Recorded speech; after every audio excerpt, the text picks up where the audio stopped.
ಹರಿ ಓಂ ನಾರಾಯಣಂ ನಿಖಿಲ ಪೂರ್ಣ ಗುಣೈಕದೇಹಂ ಸರ್ವಜ್ಞಮಚ್ಯುತಮಪೇತ ಸಮಸ್ತದೋಷಂ ಪ್ರಾಣಸ್ಯ ಸರ್ವಚಿದಚಿತ್ ಪರಮೇಶ್ವರಸ್ಯ ಸಾಕ್ಷಾದಧೀಶ್ವರಮಿಯಾಂ ಶರಣಂ ರಮೇಶಂ. ಸರಿ, 157ನೇ ಪುಟದಲ್ಲಿ ಪಾಠ ಆಗ್ತಾ ಇದೆ. ಅಲ್ಲಿಗೆ ಸೂಕ್ತಂ ಬತ ಅವೋಚತೇತಿ ತತ್ ಸೂಕ್ತಂ ಅಭವತ್ ತಸ್ಮಾತ್ ಸೂಕ್ತಂ ಅಂತ ಮುಗಿದಿತ್ತು. ಈಗ ಅದರ ಭಾಷ್ಯ ಮುಗಿಸಿದ ಮೇಲೆ ಏಷವಾ ರುಕ್, ಈ ಪರಮಾತ್ಮನಿಗೆ ರುಕ್ ಅಂತ ಹೆಸರು ಅಂತ ಪ್ರಾರಂಭ ಆಯ್ತು. ಈಗ ಈ ವೇದದಲ್ಲಿ ಬಂದಿರುವಂತಹ ಪ್ರತಿಯೊಂದು ವಿಷಯಗಳನ್ನು ಭಗವಂತನಲ್ಲಿ ಶಬ್ದಗಳನ್ನು ಪರಮಾತ್ಮನಲ್ಲಿ ಸಮನ್ವಯ ಮಾಡ್ತಾ ಇದ್ದಾರೆ. ಅಂದ್ರ ಅವು ಏನು, ಒಂದು ಉದಾಹರಣೆಗೆ ಇದು ಋಗ್ವೇದಕ್ಕೆ ಸಂಬಂಧಪಟ್ಟದ್ದಾದ್ದರಿಂದ ಋಗ್ವೇದದಲ್ಲಿ ಬಂದಿರುವಂತಹ ಮಂಡಲಗಳು ಎಷ್ಟವನೋ ಅಷ್ಟು ಮಂಡಲಗಳ ಹೆಸರುಗಳನ್ನ ಭಗವಂತನಲ್ಲಿ ಸಮನ್ವಯ ಮಾಡಿಬಿಟ್ರು. ಯಾಕಂದ್ರೆ ಅವ್ರು ಋಷಿಗಳ ಹೆಸರವ, ವಸಿಷ್ಠ, ಪಾವಮಾನ್ಯ, ವಿಶ್ವಾಮಿತ್ರ, ಹಿಂಗೇನಿನವ ಎಲ್ಲವನ್ನೂ ಸಮನ್ವಯ ಮಾಡಿಬಿಟ್ರು. ಅದಾದ ಮೇಲೆ ಈಗ ಸೂಕ್ತ ಅನ್ನುವ ಶಬ್ದವನ್ನು ಸಮನ್ವಯ ಮಾಡಿದರು. ಯಾಕಂದ್ರೆ ಕೊನೆಯದಾಗಿದ್ದ 10ನೇದ್ದು ಕ್ಷುದ್ರ ಸೂಕ್ತ, ಮಹಾಸೂಕ್ತ ಅಂತ. ಆ ಕ್ಷುದ್ರ ಸೂಕ್ತ, ಮಹಾಸೂಕ್ತಗಳನ್ನ ಶಬ್ದಗಳನ್ನು ಸಮನ್ವಯ ಮಾಡಿ ಈಗ ಋಕ್, ಅರ್ಧ ಋಕ್, ಪದ, ಅಕ್ಷರ ಇವು 4 ಸಮನ್ವಯ ಮಾಡ್ಲಿಕ್ಕೆ ಹೊರಟಾರ. ಇವತ್ತು ನಾವೀಗ ನೆಕ್ಸ್ಟ್ ಮುಂದಿನ ಏನು ಓದ್ಲಿಕ್ಕೆ ಹೊರಟೀವಿ ಅಂದ್ರೆ ಋಕ್ ಶಬ್ದದ ಸಮನ್ವಯ. ಭಗವಂತನನ್ನು ಋಕ್ ಎಂಬ ಶಬ್ದದಿಂದ ಕರಿಬಹುದು. ಆಮೇಲೆ ಅರ್ಧ ಋಕ್, ಅರ್ಧರ್ಚಃ ಎಂಬ ಹೆಸರಿನಿಂದ, ಅದಾದ ಮೇಲೆ ಪದ ಎಂಬ ಹೆಸರಿನಿಂದ, ಅದಾದ ಮೇಲೆ ಅಕ್ಷರ ಎಂಬ ಹೆಸರಿನಿಂದ ಪರಮಾತ್ಮನನ್ನ ಕರೆಯಬಹುದು. ಹಾಗೆ ಹೇಳುವುದರಿಂದ ಭಗವಂತನಲ್ಲಿನ ಒಂದೊಂದು ಗುಣಗಳನ್ನು ಹೇಳಿದಂತೆ ಆಗ್ತದ ಅಂತ. ಏಷವ ರುಕ್ ಉಪನಿಷತ್ ತಗೊಳ್ರಿ. ಈ ಭಗವಂತನಿಗೆ ರುಕ್ ಅಂತ ಹೆಸರು. ಯಾಕಂದ್ರೆ ಏಷ ಹೇಭ್ಯ ಸರ್ವೇಭ್ಯ ಭೂತೇಭ್ಯೋ ಅರ್ಚತ, ಸ ಯದ್ ಏಭ್ಯ ಸರ್ವೇಭ್ಯೋ ಭೂತೇಭ್ಯೋ ಅರ್ಚತ ತಸ್ಮಾತ್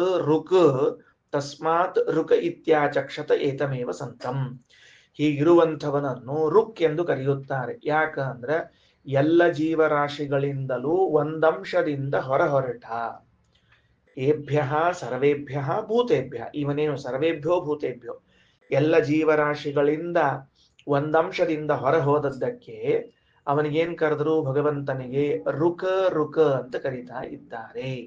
ಸರಿ, ಏಷವ ಅರ್ಧರ್ಚ, ಈ ಭಗವಂತನಿಗೆ ಅರ್ಧರ್ಚ ಅಂತ ಹೆಸರು. ಯಾಕ?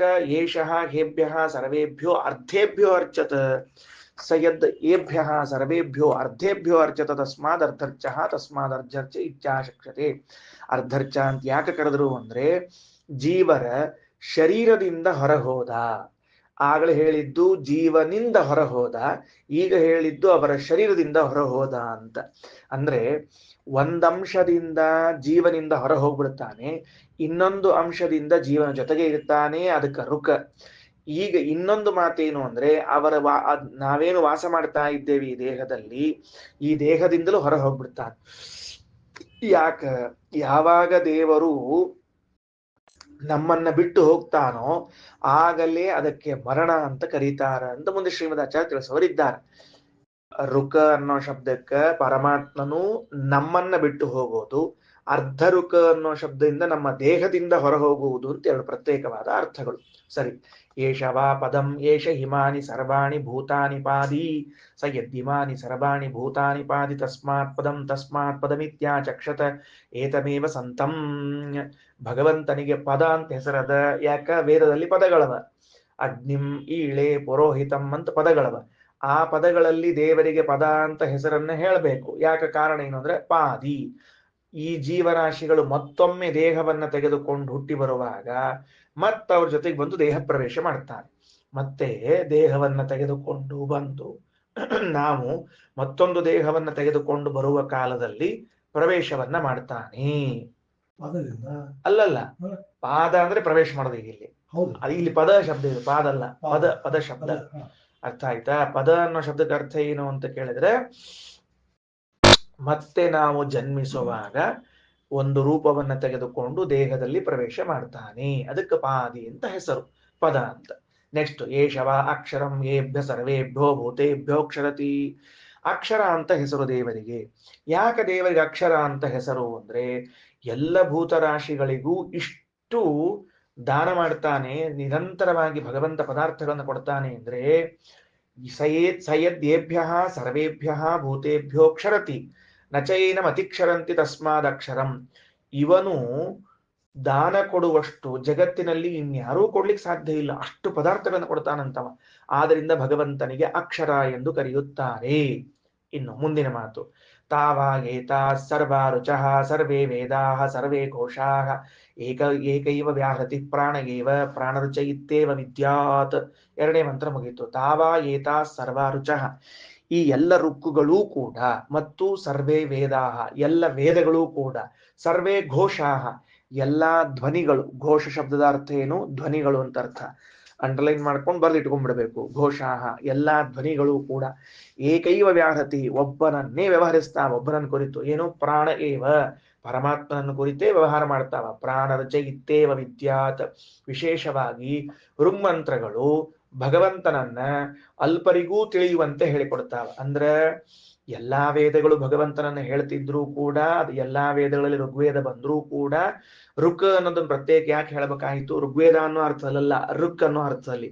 ಯಾಕಂತ ಹೇಳ್ಬೇಕಾಯಿತು ಅಂದ್ರೆ, ಅದರಲ್ಲಿ ಬಂದ ಒಂದೊಂದು ಶಬ್ದಗಳು ಭಗವಂತನನ್ನೇ ತಿಳಿಸ್ತಾವ ಅಂತ ಹೇಳಿ ಹಂಗೊಂಟದ. ಅದಕ್ಕೆ ಮುಂದೆ ಶ್ರೀಮದಾಚಾರ್ಯ ಭಾಷ್ಯದಲ್ಲಿ ವಿವರಣೆ ಮಾಡ್ತಾರ. ಪ್ರಾಣರಚ ಇತ್ತೇವ ವಿದ್ಯಾ, ಇಷ್ಟು ಮಂತ್ರದ ಸಾಮಾನ್ಯ ಅರ್ಥವನ್ನ ನೋಡಿ ಇನ್ನು ತೆಳಗ ಭಾಷ್ಯ ನೋಡ್ರಿ. ಏಭ್ಯ ಪ್ರಾಣಿಭ್ಯೋ ಗತವಾನಿತಿ ರುಕ್. ಈ ಜೀವರಿಂದ ಭಗವಂತ ಹೊರಟ ಅನ್ನುವುದಕ್ಕಾಗಿ ಅದಕ್ಕೇನ್ ಹೆಸರು ಅಂತ ಕೇಳಿದ್ರೆ ರುಕ್ ಅಂತ ಹೆಸರು. ಗಚ್ಚತಿ ಮರಣಕಾಲೆ, ಭಗವಂತ ಯಾವಾಗ ಹೋಗ್ತಾನ? ಮರಣಕಾಲದಲ್ಲಿ ನಮ್ಮಿಂದ ಹೊರ ಹೋಗ್ತಾನ. ಬಹಳ ಆಶ್ಚರ್ಯ. ಅದಕ್ಕೆ ಮಹಾಭಾರತದಲ್ಲಿ ವೇದವ್ಯಾಸ ದೇವರಂತಾರೆ, ಬ್ರಹ್ಮಣ ಸಂಪರಿತ್ಯಕ್ತೋ ಮೃತ ಇತ್ಯುಚ್ಯತೆ ಬುಧೈಹಿ. ದೇವರು ಯಾರನ್ನ ಬಿಟ್ಟು ಹೋಗ್ತಾನೋ ಅವ ಸತ್ತಂತೆ ಅಂತ. ಬಹಳ ಶಬ್ದ ಚಂದದ, ಬಹಳ ಶಬ್ದ ಚಂದದ. ಒಮ್ಮೊಮ್ಮೆ ದೇವರು ನಮ್ಮನ್ನು ಕೈ ಬಿಟ್ಬಿಟ್ಟಿರ್ತಾನ. ಯಾಕಂದ್ರೆ ನಾವು ಅಂತ ಶಾಣಿತನ ಕೆಲಸ ಮಾಡಿರ್ತೀವಿ. ನಮ್ ಶಾಣಿತನ ಎಷ್ಟಿರ್ತದ ಅಂದ್ರೆ, ನಮ್ ಕೈ ಬಿಟ್ಟು ಹೋಗೋಷ್ಟು ಕೆಲಸ ಮಾಡಿರ್ತೀವಿ ನಾವು. ಹಿಂಗಾಗಿ ನಾವು ಬದುಕಿದ್ರು ಹೋದಂತೆ ಅಂತ ಲೆಕ್ಕ. ಅದಕ್ಕೆ ದೇವರು ನಮ್ ಬಿಟ್ಟು ಹೋಗದೆ ಇದ್ದಂಗೆ ನೋಡ್ಕೋಬೇಕು. ಇಲ್ಲ ಅಂದ್ರೆ ಏನು ಆಮೇಲೆ ಮತ್ತೆ ಕಾರ್ಯಕ್ರಮ ಮುಗೀತು ಅಂತ ಅರ್ಥದಕ್ಕೆ ಬ್ರಹ್ಮಣ ಸಂಪರಿತ್ಯಕ್ತೋ ಮೃತ ಇತ್ಯುಚ್ಯತೆ ಬುಧೈಹಿ. ಭಗವಂತನಿಂದ ಬಿಡಲ್ಪಟ್ಟಾಗ ಅದಕ್ಕೇನ್ ಕರೀತಾರ? ಮೃತ ಅಂತ ಕರೀತಾರ. ಮ್ರಿಯಮಾಣಮಿಮಂ ಜೀವಂ. ಈಗ ಒಂದು ಸ್ವಾರಸ್ಯ ಹೇಳ್ತಾರ, ಅಲ್ರಿ ಒಮ್ಮೆ ಒಮ್ಮೆ ಹೋಗ್ಯಾನ ಅಂತ ಹೇಳಿದ್ರಿ, ಆಮೇಲೆ ಮತ್ತೆ ದೇಹದಿಂದ ಹೋಗ್ಯಾನ ಅಂತಂತೀರಿ. ಎರಡೆರಡು ಹೆಂಗಿವು ಅಂದ್ರೆ ಭಾಗವಾಗಿ ಹೋಗ್ತಾನ. ಅರ್ಧ ಭಾಗ ಆವಾಗ, ಅರ್ಧ ಭಾಗ ಇವಾಗ ಅಂತ ಅರ್ಥ. ಅದಕ್ಕೆ ಗೊತ್ತಾಯ್ತಿಲ್ಲ? ಒಂದ್ ಅಂಶದಿಂದ ಜೀವನ್ ಜೊತೆಗೆ, ಒಂದ್ ಅಂಶದಿಂದ ದೇಹದ ಜೊತೆಗೆ. ಮ್ರಿಯಮಾಣಮಿಮಂ ಜೀವಂ, ಸಾಯುವ ಈ ಜೀವನನ್ನು ನೋಡಿ, ವಾಸುದೇವಾದಿ ದೇವತಾ, ಭಗವಂತನೇ ಮೊದಲಾದ ದೇವತೆಗಳು, ತ್ಯಕ್ತ್ವಾ ಭಾಗೇನ ಗಚ್ಚಂತಿ, ಒಂದು ಭಾಗದಿಂದ ಹೋಗ್ತಾರ. ಭಾಗತೋ ಅನುವೃಜಂತಿತಂ, ಒಂದು ಭಾಗದಿಂದ ಅವನ ಜೊತೆಗೆ ಬರ್ತಾರ. ಗತೈರ್ಭಾಗೈರಪಿ ಪುನಃ ವಿಷಯರು ಭೋಗ ಸಿದ್ಧಯೇ.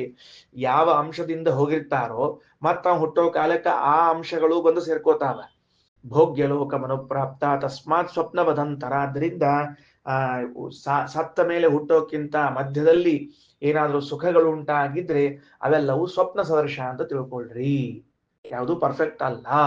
ಸರಿ, ಇಷ್ಟು ವಿಷಯ. ಇತ್ತೀಚ ಏನಾಯ್ತೀಗ, ಶ್ರೀಮದಾಚಾರ್ಯರು ಮಹಾಭಾರತದ 2 ವಾಕ್ಯಗಳನ್ನ ಉದಾಹರಿಸಿ ಭಗವಂತನಿಗೆ ರುಕ್ ಎಂಬ ಹಾಗೂ ಅರ್ಧ ರುಕ್ ಅರ್ಧರ್ಚ ಎಂಬ ನಾಮವನ್ನು ಸಮನ್ವಯ ಮಾಡ್ಲಿಕ್ಕೆ. ಅಂದ್ರೆ ಏನು? ಒಂದು ಜೀವ ಈಗ ಇದಕ್ಕೆ ಮರಣಾವಸ್ಥೆ ಸನ್ನಿಹಿತವಾಗಿದೆ ಅಂತಂದಾಗ ಈ ದೇಹದಿಂದ ಹೊರ ಹೋಗಬೇಕು. ಹೋಗುವಾಗ ಭಗವಂತ ಒಂದಂಶದಿಂದ ಆ ಜೀವನಿಂದ ಹೊರಟು ಬಿಡುತ್ತಾನೆ. ದೇವತೆಗಳು ಅವನ ಜೊತೆಗೆ ಹೊರಟು ಬಿಡುತ್ತಾರೆ. ಆಮೇಲೆ ಎರಡನೇ ಅಂಶದಲ್ಲಿ ಭಗವಂತ ಈ ದೇಹದಿಂದ ಹೊರ ಹೋಗ್ತಾನೆ. ಈ ದೇಹದಿಂದಲೂ ಹೊರ ಹೋಗ್ತಾನೆ, ಮತ್ತೆ ಜೀವದಿಂದಲೂ ಹೊರ ಹೋಗ್ತಾನೆ. ಒಂದಂಶದಿಂದ ಹೋಗೋದು, ಒಂದಂಶದಿಂದ ಉಳಿಯೋದು, ಆ ಒಂದಂಶದಿಂದಲೂ ಹೋಗ್ತಾನೆ. ಪುನಃ ಈ ಜೀವಿ ಹುಟ್ಟಿ ಬರ್ಬೇಕಲ್ಲ ಇನ್ನೊಂದು ಕಡೆಗೆ.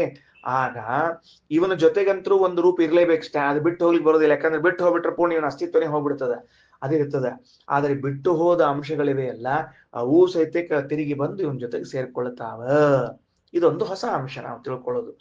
ಭಗವಂತನಾಗಲಿ ದೇವತೆಗಳಾಗಲಿ ಒಂದಂಶದಿಂದ ಬಿಟ್ಟು ಹೋಗ್ತಾರೆ, ಒಂದಂಶದ ಜೊತೆಗಿರ್ತಾರೆ, ದೇಹದಿಂದ ಎಲ್ಲಾರು ಕೂಡ ಹೊರಗೆ ಬರ್ತಾರೆ. ಇವ್ರು ಅಷ್ಟರು ಸೇರ್ಕೊಂಡು ಇನ್ನೊಂದು ದೇಹದಾಗ ಹೋಗೋ ಕಾಲಕ್ಕೆ ಆ ಹೋಗಿದ್ದೇನಿದ್ದು ನೋಡ್ರಿ ಅವು ಸಹಿತ ಬಂದು ಸೇರ್ಕೋತಾವ. ಆವಾಗ ಇವನ ಭೋಗ ಪೂರ್ಣವಾಗ್ತದೆ. ಆ ಸತ್ತು ಹುಟ್ಟಿ ಬರುವ ಮಧ್ಯದಲ್ಲಿಯೂ ಇವನಿಗೆ ಸುಖ ಆಗ್ತಿರ್ತದೆ, ದುಃಖ ಆಗ್ತಿರ್ತದೆ. ಆದ್ರೆ ಈ ಸುಖ ದುಃಖಗಳು ಹೆಂಗ ಅಂದ್ರೆ ಸ್ವಪ್ನದಲ್ಲಿ ಕಂಡಂತೆ. ಕನಸ್ತ ಹೆಂಗ್ ಕಾಣ್ತೀವಿ, ಅವಾಗ ಬಾಡಿ ಇರಂಗಿಲ್ಲ, ಅವಾಗ ಏನೋ ಇಂದ್ರಿಯಗಳು ಇರಂಗಿಲ್ಲ, ಆದ್ರೂ ಸುಖ ದುಃಖಗಳಾಗ್ತಿರ್ತಾವ. ಹಂಗೆ ಇವು ಸುಖ ದುಃಖ ಆಗ್ತಾವ. ಇಷ್ಟು ವಿಷಯ. ಅರ್ಚಗತಿ ಪೂಜನಯೋಹೋ ಋಗತೋ ಇತಿ ಧಾತೋಹೋ. ಅಲ್ರಿ, ಋಗ ಅನ್ನೋ ಶಬ್ದಕ್ಕೆ ಏನೋ ಮಂತ್ರ ಅಂತ ನಾವ್ ಅರ್ಥ ತಿಳಿದಿದ್ವಿ. ನೀವೇನೋ ಒಳ್ಳೆ ಭಯಂಕರ ಅರ್ಥ ಹೇಳಿಕತ್ತಿರಲ್ಲ ಇದನ್ನ. ಅಂದ್ರೆ ಧಾತು ನೋಡಪ್ಪ, ಅರ್ಚಗತಿ ಪೂಜನ ಯೋಗ ಅಂತ ಧಾತು ಅದ. ಅಂದ್ರೆ ಏನು? ಅರ್ಚಗತಿ ಪೂಜನ ಅಂದ್ರೆ ಗತಿ ಅಂದ್ರೆ ಹೋಗೋದು, ಅರ್ಚನ ಅಂದ್ರೆ ಪೂಜೆ ಮಾಡೋದು ಅಂತ ಅರ್ಥ. ಋಗತೌ ಅನ್ನುವ ಧಾತು ಅದ. ಇವೆರಡೂ ಧಾತುವನ್ನು ತೆಗೆದುಕೊಂಡಾಗ ಸರ್ವೇಭ್ಯೋ ಅರ್ಧೇಭ್ಯ ಸ್ಥಾನೇಭ್ಯ ಶರೀರೇಭ್ಯೋ ಗತವಾನ್ ಇತಿ ಅರ್ಧರ್ಚ. ಎಲ್ಲ ಭೂತಗಳ ಶರೀರಗಳಿಂದ ಹೊರಬಂದ ಅನ್ನೋದಕ್ಕೆ ಅರ್ಧರ್ಚ. ಸರ್ವಾಣಿ ಭೂತಾನಿ ಅಪಾದಿ ಪದಗತೌ ತಸ್ಮಾತ್ ಪದಂ ನಾಮ. ಮತ್ತೆ ಜೀವರು ಹುಟ್ಟಿ ಬರುವಾಗ ಜೊತೆಗೆ ಬರ್ತಾನ ಎಂಬುದಕ್ಕೆ ಪದ ಅಂತ. ಅಕ್ಷರ ಅಂತ ಯಾಕೆ ಹೆಸರು ದೇವರಿಗೆ? ಅಧಿಕಂ ಕ್ಷರತಿ ಅಕ್ಷರಂ, ಹೆಚ್ಚಿಗೆ ಕ್ಷರಣ ಮಾಡ್ತಾನ. ಏನ್ ಕ್ಷರಣ ಮಾಡುವುದು ಅಂದ್ರೆ ಕ್ಷರಣಂ ನಾಮ ಸಂತತಂ ದಾನಂ, ನಿರಂತರವಾಗಿ ಕೊಡ್ತಿರ್ತಾನ. ಧಾತು ಕ್ಷರ ವಿನಾಶ ಸಂತತ ದಾನಯೋಹೋ. ಭೂಮಿಯ ಮೇಲೆ ಇಷ್ಟು ಪದಾರ್ಥಗಳನ್ನು ಹುಟ್ಟಿಸ್ತಾನ ದೇವರು ಪ್ರತಿನಿತ್ಯ. ಅಂದ್ರೆ ಎಷ್ಟು ತಿಂದ್ರೂ ಮುಗಿಯಂಗಿಲ್ಲ, ಎಷ್ಟು ತಿಂದ್ರೂ ಮುಗಿಯಂಗಿಲ್ಲ. ನಾವು ತಿನ್ನೋದು ಬಿಡಂಗಿಲ್ಲ, ತಿಂತಾನೆ ಇರ್ತೀವಿ, ಅದು ಬರ್ತಾನೆ ಬರ್ತೇನೆ. ಇಷ್ಟು ದಾನ ಮಾಡಿದವರು ಯಾರಿದ್ದಾರೆ ಹೇಳ್ರಿ ನೋಡಂತ. ಇನ್ನ ಏವಂ ಆಚಾರ ಭಾಷ್ಯವನ್ನ ಮುಕ್ತಾಯ ಮಾಡ್ತಾ, ಏವಂ ಋಷಿಷು ಶಬ್ದೇಶು ವ್ಯವಹ್ರೀಯಮಾಣಾನಿ ಸರ್ವಾಣಿ ನಾಮಾನಿ ವಿಷ್ಣೋಃ ಏವ ಮುಖ್ಯತಃ ಕಿಮು ದೇವತಾ ನಾಮಾನಿ. ಅಲ್ರಿ, ಋಷಿಗಳಲ್ಲಿ ವ್ಯವಹಾರ ಮಾಡುವ ವಿಶ್ವಾಮಿತ್ರ, ವಸಿಷ್ಠ, ಅತ್ರಿ, ಮಧ್ಯಮ, ವಾಮದೇವ, ಆಮೇಲೆ ಶತರ್ಚಿನ ಎಂಬ ನಾಮಗಳೇ ಭಗವಂತನನ್ನ ಹೇಳ್ತಾವ ಅಂದ್ಮೇಲೆ ಕಿಮು ದೇವತಾ ನಾಮಾನಿ, ದೇವತೆಗಳ ನಾಮಗಳು ಭಗವಂತನ ಹೇಳಂಗಿಲ್ಲ ಅಂತ ಹೆಂಗೆ ಹೇಳ್ಬೇಕು? ಯೋ ದೇವಾನಾಂ 159ನೇ ಪುಟದಲ್ಲಿ ಪಾಠ ನಡೀತದ. ಯೋ ದೇವಾನಾಂ ನಾಮಧ ಏಕ ಏವ ತಂ ಸಂಪ್ರಶ್ನಂ ಭುವನಾಯಂತ್ಯನ್ಯ ಇಂದ್ರಂ ಮಿತ್ರಂ ವರುಣಮಗ್ನಿಮಾಹುರಥೋ ದಿವ್ಯಸ್ಸ ಸುಪರ್ಣೋ ಗರುತ್ಮಾನ್ ಯಮಿಂದ್ರಮಾಹುರ್ ವರುಣಂ ಯಮಾಹುರ್ ಯಮುಮಿತ್ರಮಾಹುರ್ ಯಮು ಸತ್ಯಮಾಹುಃ ನಾಮಾನಿ ಸರ್ವಾಣಿ ಯಮಾವಿಶಂತಿ ತಂ ವೈ ವಿಷ್ಣುಂ ಪರಮಮುದಾಹರಂತಿ ಇತ್ಯಾದಿ ಶ್ರುತಿಭ್ಯಃ. ಈ ಎಲ್ಲ ಶ್ರುತಿಗಳನ್ನು ಉದಾಹರಣೆ ಮಾಡಿದರು. ಯೋ ದೇವಾನಾಂ ನಾಮಧ ಏಕ ಏವ, ಎಲ್ಲರ ನಾಮಗಳನ್ನು ಒಬ್ಬನೇ ಒಬ್ಬ ಧರಿಸಿದ್ದಾನೆ. ಇನ್ನೊಬ್ರು ಬೇಕೇ ಆಗಿಲ್ಲ. ಜಗತ್ನಲ್ಲಿ ದೋಷ್ಟು ನಾಮಗಳನ್ನು ಅವನ ಹೊತ್ಕೊಂಡ್ಬಿಟ್ಟಾನ್ರಿ. ನಾವ್ ಅಂತಿರ್ತೀವಲ್ಲ, ಮನಿ ಕೆಲಸ ಎಲ್ಲ ಅವನ ಒಬ್ಬನ ತಲೆ ಮೇಲೆ ಹೊತ್ಕೊಂಡನ ಅಂತ ಅಂತಿರಂಗಿಲ್ಲ. ಮನಿ ಕೆಲಸ ಎಲ್ಲ ಅವನ ಒಬ್ಬನ ಹೊತ್ಕೊಂಡ ಅಂತಿರಂಗಿಲ್ಲ. ಹಂಗ ನೀವು ಜಗತ್ನ್ಯಾಗಿದ್ದ ಹೆಸರು ಎಲ್ಲ ಅವನೊಬ್ಬನ ತಲೆ ಮೇಲೆ ಹೊತ್ಕೊಂಡ. ಮುಂದೆ ನೋಡ್ರಿ ಯಾವ್ಯಾವ ಹೆಸರು ಹೊತ್ತುಕೊಂಡಾನ. ಇಂದ್ರಂ ಮಿತ್ರಂ ವರುಣಂ ಅಗ್ನಿಂ ಆಹುಹು. ಅವನಿಗೆ ಇಂದ್ರ ಅಂತ ಹೆಸರು, ಮಿತ್ರ ಅಂತ ಹೆಸರು, ವರುಣ, ಅಗ್ನಿ ಇವೆಲ್ಲ ದೇವತಾ ನಾಮ. ಶ್ರೀಮದಾಚಾರ್ಯರು ಕೈಮುತ್ಯನ್ಯಾಯದಿಂದ ಈ ಐತರೇಯ ಉಪನಿಷತ್ತು ಯಾವಾಗ ಎಲ್ಲ ಋಷಿನಾಮಗಳನ್ನು ಭಗವಂತನಲ್ಲಿ ಸಮನ್ವಯ ಮಾಡಲಿಕ್ಕೆ ಹೊರಟಿದೆಯೋ ಅಂತಾದ ಮೇಲೆ ದೇವತೆಗಳ ನಾಮವನ್ನ ಸಮನ್ವಯ ಮಾಡುವ ಪ್ರಶ್ನೆಯೇ ಉಳಿಯುವುದಿಲ್ಲ. ಭಾರಿ ಭಯಾನಕ ಇರ್ತದ. ಯಾಕ? ಇನ್ನೂ ಎತ್ತರಕ್ಕೆ ಹೋಗ್ಬೇಕಾಗ್ತದ. ನಾವು ಋಷಿಗಳ ನಾಮಕ್ಕ ಇಷ್ಟು ಗದ್ಲದ ನಮ್ದು. ಶತರ್ಚಿನ, ಮಾಧ್ಯಮ, ಗೃತ್ಸಮದ, ವಾಮದೇವ, ವಸಿಷ್ಠ, ವಿಶ್ವಾಮಿತ್ರ ಅಂತ ಅನ್ನೋದೇ ಇಷ್ಟು ಗಂಭೀರ ಅದ. ಇನ್ನು ಮುಂದೆ ಹೋದಂಗ ದೇವತಾ ನಾಮವನ್ನ ಸಮನ್ವಯ ಮಾಡ್ಲಿಕ್ಕೆ ಹೋಗ್ಬಿಟ್ರಂತ್ರು ಬಹಳ ಸೀರಿಯಸ್ ತಗೊಂಡ್ಬಿಡ್ತದ. ಅದಕ್ಕೆ ಇಷ್ಟು ತಗೊಂಡ್ಬಿಟ್ರೆ ಸಾಕು. ನಾವು ಮಿತ್ರ, ವರುಣ, ಇಂದ್ರ, ಸುಪರ್ಣ, ಗರುತ್ಮಾನ್ ಎಲ್ಲಾ ನಾಮಗಳು ಭಗವಂತನನ್ನು ಹೇಳ್ತಾವ. ನಾಮಾನಿ ಸರ್ವಾಣಿ ಯಮಾಭಿಶಂತಿ. ಒಟ್ಟ ಹೆಸರು ಅಂತ ಏನೋ ನೋಡ್ರಿ ಜಗತ್ತಿನೊಳಗೆ ಎಲ್ಲಾ ಅವನ್ನ ಹೇಳ್ತಾವ. ತಂ ವೈ ವಿಷ್ಣುಂ ಪರಮಮುದಾಹರಂತಿ ಇತ್ಯಾದಿ ಶ್ರುತಿಭ್ಯ. ಮುಂದೆ ಹೋಗೋಣಂತ. ನ ಕೇವಲಂ ಋಷ್ಯಾದೀನಾಂ ನಾಮ ಭಗವತಃ. ಬರೇ ಋಷಿಗಳ ಹೆಸರವ ಅಷ್ಟ ಅಂತ ತಿಳಿಬೇಡ್ರಿ. ಸರ್ವೇ ವೇದ ಅಪಿ ತಸ್ಸೈವ ನಾಮ. ಎಲ್ಲಾ ವೇದಗಳು ಕೂಡ ಅವನ ಹೆಸರೇ. ಗೋವಿಂದ ಮುಗಿದೋಯ್ತು. ಗೋವಿಂದ. ಕೆಲವರು ಪಾಪ ಹೇಳ್ತಿರ್ತಾರೆ ತಿಳಿಲಿಲ್ಲ ಅನ್ಕೊಂಡೆ ಗೋವಿಂದ ಅಂದ್ಬಿಡ್ತಾರೆ. ಯಾಕಂದ್ರೆ ತಿಳಿಲಿಲ್ಲ ಅಂತ ಹೇಳಿ ಮರ್ಯಾದೆ ಕಳ್ಕೋಬಾರ್ದು ಇಟ್ಕೊಂಡು ಗೋವಿಂದ ಅಂದ್ಬಿಡ್ತಾರೆ. ಕೆಲವರಿಗೆ ತಿಳಿದೇ ಇದ್ರು ಸತ್ಯಕ್ಕೆ ತಿಳಿದದಂತ ಹೇಳ್ತಿರ್ತಾರೆ. ಹಂಗ ಗೋವಿಂದ ಅಷ್ಟ. ಎಲ್ಲಾ ವೇದಗಳು ಭಗವಂತನ ನಾಮ ಅಂದ್ಬಿಟ್ರೆ ಒಂದು ಋಗ್ವೇದದಲ್ಲಿ 10,000 ಮಂತ್ರಗಳವ, ಇನ್ನು ಜಾಸ್ತಿ ಅವ, 10,000 ಹೇಳಿ ಈಗ, 10,000ಕ್ಕೆ ಮೇಲ್ಪಟ್ಟ ಮಂತ್ರಗಳವ, ಅಷ್ಟೂ ಭಗವಂತನ ನಾಮ. ಯಜುರ್ವೇದಾಗಿದ್ದದ್ದು ಅಷ್ಟೂ ಭಗವಂತನ ನಾಮ. ಆತ ಮುಗೀತು. ಮತ್ತಿನ್ನ ಅಷ್ಟು ನಾಮ ಅವ ಅಂದಮೇಲೆ ಅಷ್ಟು ಗುಣಗಳಿರ್ಬೇಕಲ್ಲ ಅವನಲ್ಲಿ. ಅಷ್ಟು ಗುಣಗಳವ ಅಂದಮೇಲೆ ಅನಂತ ಗುಣಗಳಿಗೆ ಏನ್ ಕೊರತೆ ಆಯ್ತು? ಕಿಮು ವೇದಾಹ, ಬರೇ ವೇದಗಳೇನು? ಶ್ರೀಮದಾಚಾರ್ಯ ಮುಂದುವರೆದು ಸಮುದ್ರ ಮೇಘ ವೃಕ್ಷಪತನ ಭೇರೀತಾಡನಾದಿ ಸರ್ವಘೋಷಾಪಿ ತಸ್ಸೈವ ನಾಮಾನಿ. ಸಮುದ್ರದ ಧ್ವನಿ, ಮೋಡದ ಧ್ವನಿ, ಗಿಡ ಬೀಳೋ ಧ್ವನಿ, ಭೇರೀತಾಡನ, ನಗಾರಿ ಬಾರಿಸೋದು, ಡಮರು ಬಾರಿಸೋದು, ತಾಳ ಬಾರಿಸೋದು, ಗಂಟಿ ಬಾರಿಸೋದು, ಎಲ್ಲಾ ಧ್ವನಿಗಳು ತಸ್ಸೈವ ನಾಮಾನಿ, ಅವನ ಹೆಸರೇ. ಲೌಕಿಕ ವೈದಿಕ ಭೇದ ಭಿನ್ನ ವರ್ಣಾತ್ಮಕ ಧ್ವನ್ಯಾತ್ಮಕ ಅಶೇಷ ಶಬ್ದಾರ್ಥ. ಲೌಕಿಕ ವೈದಿಕ ಭೇದ ಭಿನ್ನ ವರ್ಣಾತ್ಮಕ ಧ್ವನ್ಯಾತ್ಮಕ. ಧ್ವನ್ಯಾತ್ಮಕ ಹೇಳಿಗೆತಾರ ಆಚಾರ್ಯ. ಈಗ ಇದನ್ನೇ ರಾಯರು ತಗೊಂಡದ್. ಮತ್ತ ಧ್ವನಿ ಸಹಿತೇಕ ಭಗವಂತನನ್ನೇ ಹೇಳ್ತದ ಹೊರತಾಗಿ ಬ್ಯಾರೆ ಆಚಾರ ಹೇಳಂಗಿಲ್ಲ. ಬ್ಯಾರೆ ಆಚಾರ ಟ್ರೈಸಕ್ ಮಾಡಬಾರ್ದು. ಸಮುದ್ರ ಮೇಘ ವೃಕ್ಷಪತನ ಭೇರೀತಾಡನಾದಿ ಸರ್ವಘೋಷಾಃ ಅಪಿ ತಸ್ಸೈವ ನಾಮಾನಿ ಯಥಾಯೋಗ್ಯಂ ಯೋಜನೀಯಾನಿ.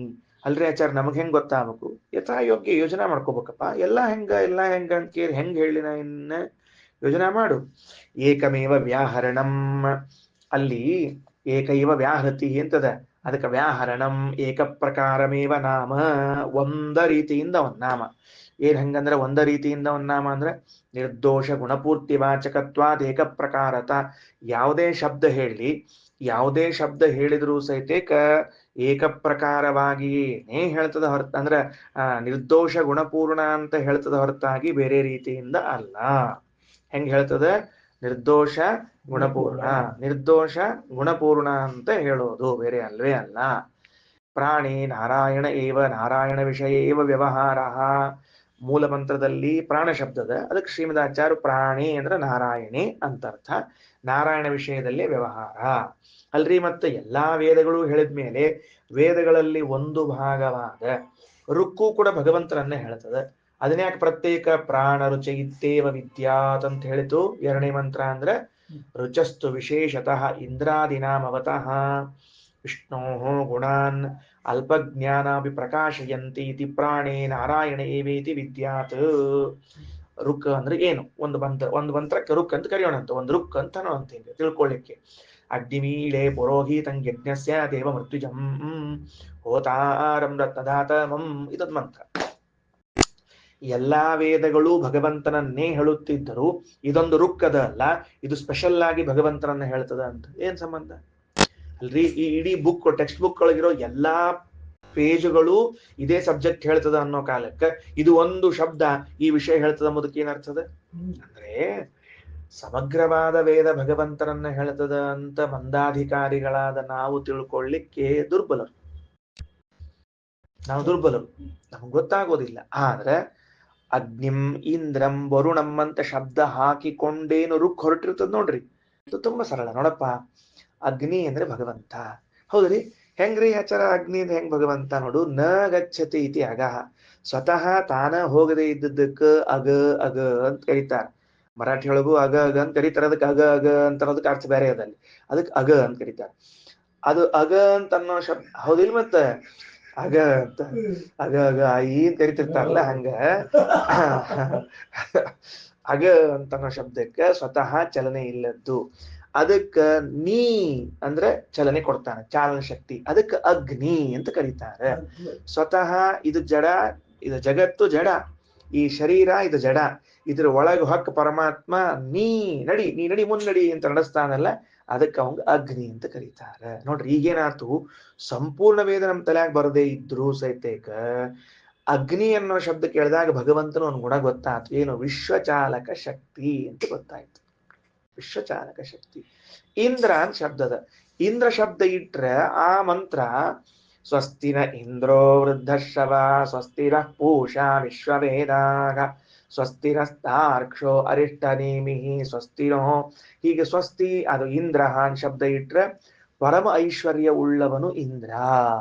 ಓಹೋ, ಭಗವಂತನಲ್ಲಿ ಬಹಳ ಐಶ್ವರ್ಯದ ಅಂತ ಇಂದ್ರ ಶಬ್ದ ಹೇಳಲಿಕ್ಕೆ ಹೊಂಟದ ಅಂತ ತಿಳಿತದ. ಹಿಂಗ ಒಂದೊಂದು ರುಕ್ಕುಗಳು ಒಂದೊಂದು ನಾಮಗಳನ್ನು ಇಟ್ಟುಕೊಂಡು ಭಗವಂತನಿಗೆ ಇಂಥ ಗುಣಗಳವ ಅಂತ ಮಂದಾಧಿಕಾರಿಗಳಾದ ನಮ್ಮನ್ನ ತಿಳಿಸ್ತದ.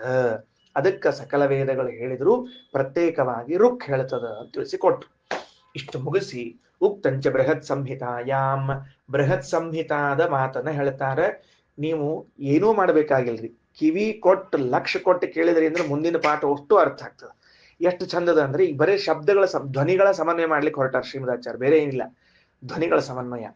ಹೂಂಕಾರೇಣ ಸಹೈವಾಬ್ಧಿ ಸರ್ವಾಭಿಭವ ಶಕ್ತಿತಾಂ ವಿಷ್ಣೋರ್ಭಕ್ತಿ. ಸಮುದ್ರದ ಧ್ವನಿಯು ಭಗವಂತನನ್ನು ಹೇಳ್ತದ ಅಂದ್ರಲ್ಲ, ಏನ್ ಹೇಳ್ತದ, ಹೆಂಗ ಭಗವಂತನನ್ನು ಹೆಂಗ ತಿಳಿಸ್ತದ? ಹೌ ಹೇಳ್ರಿ ನೋಡಂತ ಅಂದ್ರೆ, ಹೂಂಕಾರೇಣ ಸಹೈವ ಅಬ್ಧಿ ಅಂತ ಯಾವುದು ಸಮುದ್ರದ ಧ್ವನಿ ಭೋರ್ ಗರಿತ ರಪ್ ಅಂತ ಬಡಿತದ. ಹಂಗ ರಪ್ ಅಂತ ಬಡ್ದು ಕೊಳ್ಳ ಅಂತ ಹೂ ಅಂದ್ರೆ ಏನ್ ಅರ್ಥ? ಸರ್ವ ಅಭಿಭವ ಶಕ್ತಿತಾಂ ವಿಷ್ಣೋರ್ಭಕ್ತಿ. ಭಗವಂತನಿಗೆ ಎಲ್ಲರನ್ನ ಅಭಿಭವನ ಮಾಡುವ ತಾಕತ್ತದ್ರಿ ಅವಂಗ. ಸೋಲಿಸಿ ಒಗಿತಾನವ, ಎತ್ತೊಗಿತಾನವ ದೇವ್ರು. ಗೊತ್ತಾಯ್ತಾ? ಹೆಂಗ ಸೋಲಿಸಿ ಒಗಿತಾನ ಅಂದ್ರೆ ಇನ್ನೊಮ್ಮೆ ಅಂದು ಅವನ ಜೊತೆ ಯುದ್ಧಕ್ಕೆ ಬಂದಿರಬಾರ್ದು, ಹೆಂಗ ಸೋಲಿಸಿ ಒಗಿತಾನ. ಒಮ್ಮೆ ಹೊಡ್ಸ್ಕೊಂಡ ಅಂದ್ರೆ ಇನ್ನೊಮ್ಮೆ ಹೊಡ್ಸ್ಕೋಬೇಕು ಅನ್ನೋ ಇಚ್ಛಾನು ಮಾಡಿರಂಗಿಲ್ಲ. ಗೊತ್ತಾಯ್ತಾ? ಅದರಿಂದ ನೋಡ್ರಿ, ಹೂಂಕಾರೇಣ ಸಹೈವಾಬ್ಧಿ. ಈ ಅಬ್ಧಿ ಅಂದ್ರೆ ಸಾಗರ, ಅಬ್ಧಿ ಸಾಗರವು ಹೂಂಕಾರೇಣ ಇವ ಸಹ, ಹೂಂಕಾರ ಜೊತೆಗೆ ಸರ್ವಾಭಿಭವ ಶಕ್ತಿತಾಂ ವಿಷ್ಣೋರ್ಭಕ್ತಿ. ಭಗವಂತ ಎಲ್ಲರನ್ನ ಅಭಿಭವ ಮಾಡಿ ಬಗಿತಾನ ಅಂತ. ಯಾಕೆ ಅದಂಗ್ರಿ? ಓಂಕಾರ ಹೇಳಿದ ಮಾತ್ರಕ್ಕೆ ಅರ್ಥ ಹೆಂಗ್ ಬರ್ತದ ಅಂದ್ರೆ, ಯಥೋ ಹುಂಚ ಪರಾಭಿಭವ ವಾಚಕ. ಕಾರಣ ಏನ್ ಗೊತ್ತೇನು? ಹೂಮ್ ಅನ್ನೋದು ಎದುರಾಳಿಯನ್ನ ಸೋಲಿಸುವ ಶಬ್ದ. ಅದು ಅಂತ ಪಾಪ ಗಾಬರಿ ಬಿಡ್ತಾನೆ ಎದುರಿಗಿದ್ದವ. ಅಂದ ಅಂದ್ರೆ ಎದುರಿಗಿದ್ದವ ಭಯಗೊಂಡ ಅಂದ್ರೆ ಸೋತ ಅಂತ ಅರ್ಥ ಅಲ್ವೇನ್? ಮತ್ತೆ ಅದಕ್ಕೆ ನಾವು ಒಬ್ರು ಯಾರು ಅಂದೆ ಅಂತ ಇಟ್ಕೊ ಅಂತ ಮಗೇ ಕ್ಲಾಸ್ ಇದೆ ಸೋತು. ಈ ಅರ್ಥದಲ್ಲಿ ಸಮುದ್ರವು ಭಗವಂತ ಎಲ್ಲರನ್ನ ಸೋಲಿಸುವ ತಾಕತ್ತುಳ್ಳವನಾಗಿದ್ದ. ಇನ್ನು ಮೇಘಗರ್ಜನ, ಆ ಮೇಘಗರ್ಜನ ಭಗವಂತನ ಹೇಳ್ತಾನಂತ. ಹೆಂಗ್ರಿ ಆಚಾರ ಅಂದ್ರೆ, ಓಮಿತಿ ಸ್ವರತೆ ನಿತ್ಯಂ ವಾಯುರ್ಮೇಘೇಶು ಸಂಸ್ಥಿತ ಬಲವನ್ನಾದ ಸಂಯುಕ್ತೋ ಯದಿಕೋಚ್ಚತ್ವಮಸ್ಯತು ಓಂಕಾರಾರ್ಥಸ್ಯ ಉದ್ದಿಷ್ಟ. ಸರಿ ಆಯ್ತಾ? ಇಲ್ಲಿಗೊಂದು ಕಾಮ ಹಾಕೋಬೇಕು. ಓಮಿತಿ ಸ್ವರತೆ ನಿತ್ಯಂ ವಾಯುರ್ ಮೇಘೇಶು ಸಂಸ್ಥಿತ. ಬಹಳ ಸ್ವಾರಸ್ಯ ಹೇಳ್ತಾರೆ. ಮೇಘಗರ್ಜನ ಆಗ್ತಾ ಇರುವಾಗ ಒಳಗಡೆಗೆ ವಾಯುದೇವರು ಕೂತುಕೊಂಡು ಓಂಕಾರವನ್ನ ಹೇಳ್ತಿರ್ತಾರಂತ. ನಾವು ಮೇಘ ಗರ್ಜಿಸಿದಾಗ ಇಷ್ಟೆಲ್ಲ ಅರ್ಥ ಬರ್ತದೆ ಅಂತ ನಾವು ಕಲ್ಪನೆ ಮಾಡಿಕೊಂಡಿಲ್ಲ ಸ್ವಾಮಿ. ಆಚಾರ್ಯ ಅಂತಾರೆ, ಓಮಿತಿ ಸ್ವರತೆ ನಿತ್ಯಂ ವಾಯುರ್ ಮೇಘೇಶು ಸಂಸ್ಥಿತ. ಮೇಘಗಳಲ್ಲಿ ಕುಳಿತುಕೊಂಡು ವಾಯುದೇವರು ನಿತ್ಯದಲ್ಲೂ ಓಂ ಓಂ ಓಂ ಅಂತಾರೆ. ಇವಾಗ ಯಾರೋ ವಿಜ್ಞಾನಿಗಳು ಕಂಡಿದಾರಂತೆ, ಒಂದು ಧ್ವನಿ ನಿರಂತರ ಬರ್ತಿರ್ತದ ಇದರಿಂದ, ಆಕಾಶದಿಂದ, ಅದು ಓಂ ಅಂತ ಅನ್ನೋ ಹಂಗ ಕೇಳಿಸ್ತದ ಅಂತ ಈಗ ಗುರುತಿದಾರಂತೆ ಪಾಪ. ಅದನ್ನ ಶಾಸ್ತ್ರ ಎಂದೋ ಹೇಳ್ಬಿಡ್ತು. ವಾಯುದೇವ್ರ ಮೇಲೆ ಕೂತ್ಕೊಂಡು ನಿರಂತರವಾಗಿ ಓಂ ಅಂತ ಉಚ್ಚಾರಣೆ ಮಾಡ್ತಿರ್ತಾರ ಅಂತ. ಬಲವನ್ನಾದ ಸಂಯುಕ್ತ, ಬಲಿಷ್ಠವಾದ ನಾದದ ಜೊತೆಗೆ ಸೇರಿಕೊಂಡು ಬಂದು ಭಗವಂತನ ಅಧಿಕ ಉಚ್ಚತ್ವಂ, ಸರ್ವೋತ್ತಮತ್ವವನ್ನು ಹೇಳ್ತದಂತ. ಸಮುದ್ರದ ಧ್ವನಿಯು ಎಲ್ಲರೂ ಭಗವಂತನ ಕೈಯಲ್ಲಿ ಪರಾಜಿತರಾಗಿ ಹೋಗ್ತಾರ ಅಂತ ಹೇಳಿದ್ರೆ, ಮೇಘಗರ್ಜನೆಯು ಭಗವಂತ ಸರ್ವೋತ್ತಮನಾಗಿದ್ದಾನೆ ಅಂತ ಹೇಳ್ತದೆ. ಉಕ್ತಾರ್ಥಾಧಿಕ್ಯ ಮೇವಚ ನಾದೋ ಬಲಿ ಪ್ರವದತಿ ತಥಾ ಭೇರಿಧ್ವನಿ ಪ್ರಭೋಗೋ. ಭೇರಿಧ್ವನಿ ಪ್ರಭೋಹೋ ನಾದ. ಭೇರಿಧ್ವನಿ ಏನ್ ಮಾಡ್ತದ? ನಾದ ಮಾಡ್ತದಲ್ಲ, ಅದು ಉಕ್ತ ಅರ್ಥ ಆಧಿಕ್ಯ. ಅದ್ರ ನೀವು ಏನೇ ಒಂದು ಅರ್ಥ ಹೇಳಿರ್ತೀರಿ, ಅದರ ಆಧಿಕ್ಯ ಪರಮಾತ್ಮನದ ಅಂತ ಹೇಳ್ಬೇಕಂತ. ಗುಣ ಹೇಳಿದ್ರೆ ಗುಣದ ಆಧಿಕ್ಯ, ಮತ್ತ ರೂಪ ಹೇಳಿದ್ರೆ ರೂಪದ ಆಧಿಕ್ಯ, ಬಲ ಹೇಳಿದ್ರೆ ಬಲದ ಆಧಿಕ್ಯ. ಇದು ಡಬಡ ಬಡ ಬಡ ಬಡ ಬಡ ಬಡ ಬಡಿಸೋ ಕಾಲಕ್ಕೆ ಶಬ್ದ ಬರ್ತದ. ಆ ಅರ್ಥ ಇದು. ಇನ್ನ ಏನ್ ಹೇಳ್ತದ? ಅದೇ ಅನುದಾತ್ತ ಸ್ವರೂಪತ್ವಾತ್. ಅಲ್ಲ ಅಲ್ಲ ಅಲ್ಲ ಒಂದ್ ನಿಮಿಷ. ಇಲ್ಲಿಗೆ ನಾದಹ ಬಲಿ ಪ್ರವದತಿ ಮುಗಿಸಿ ತಥಾ ಬೇರೆ ಧ್ವನಿ ಬೇರೆ ಮಾಡ್ಕೋಬೇಕು. ಉಕ್ತಾರ್ಥಾಧಿಕ್ಯಮೇವಚ್ಚ ನಾದಹ ಬಲಿ ಪ್ರವದತಿ. ನಾದ ಗೊತ್ತದ, ನಾನು ಮೊನ್ನೆ ಹೇಳಿದ್ದೀನಿ, ಅಕಾರ ಉಕಾರ ಮಕಾರ ನಾದ ಅಂತಂದದ. ಆ ನಾದವು ಭಗವಂತನ ಏನ್ ಅರ್ಥ ಹೇಳ್ತದ. ಇನ್ನು ಬೇರೆ ಧ್ವನಿ ಏನ್ ಮಾಡ್ತದ ಅಂತ ಕೇಳಿದ್ರೆ, ಅನುದಾತ್ತ ಸ್ವರೂಪತ್ವಾತ್ ಔದಾರ್ಯಂ ವದತಿ ಶಿಶುಹು. ಸ್ವಲ್ಪ ತೆಳೆದು ತಗೊಳ್ರಿ, ಬೇರೆ ಧ್ವನಿನ ತೆಳೆದು ತಗೊಳ್ರಿ, ನಾದವನ್ನ ಪ್ರತ್ಯೇಕ ಮಾಡ್ಕೊಳ್ರಿ. ನಾದ ಹೇಳಿದ ಅರ್ಥಕ್ಕೆ ಆಧಿಕ್ಯವನ್ನು ತಂದು ಕೊಡ್ತದೆ. ಭೇರಿಧ್ವನಿ ಅನುದಾತ್ತ ಸ್ವರೂಪವಾದದ್ದರಿಂದ ಭಗವಂತನ ಔದಾರ್ಯವನ್ನ ಹೇಳ್ತದೆ. ಏನು? ಭೇರಿಧ್ವನಿಯು ಭಗವಂತನ ಔದಾರ್ಯ, ಎಂಥ ಔದಾರ್ಯ ದೇವರಲ್ಲಿ ಇದ್ದದ್ದು ಅಂತ ಹೇಳ್ತದೆ. ತದಪೇಕ್ಷೆಯ ಅನ್ಯನೀಚತ್ವಂ ಘಂಟಾದ್ಯ ಸ್ವರಿತಾತ್ಮಕಾ. ಘಂಟಿ ಬಾರಿಸ್ತೀರಿ, ಢಣ ಢಣ ಢಣ ಢಣ ಢಣ ಅಂತ ಬಾರಿಸ್ತೀರಿ. ಇದಕ್ಕೆ ಅರ್ಥ ಅದ ಏನ್ರಿ ಅಂದ್ರ, ಎಸ್ ಇದಕ್ಕೂ ಅರ್ಥದ ಸರ್. ಏನ್ ಅರ್ಥದ್ರಿ ಘಂಟಿ ಬಾರಿಸಿದ್ದಕ್ಕ?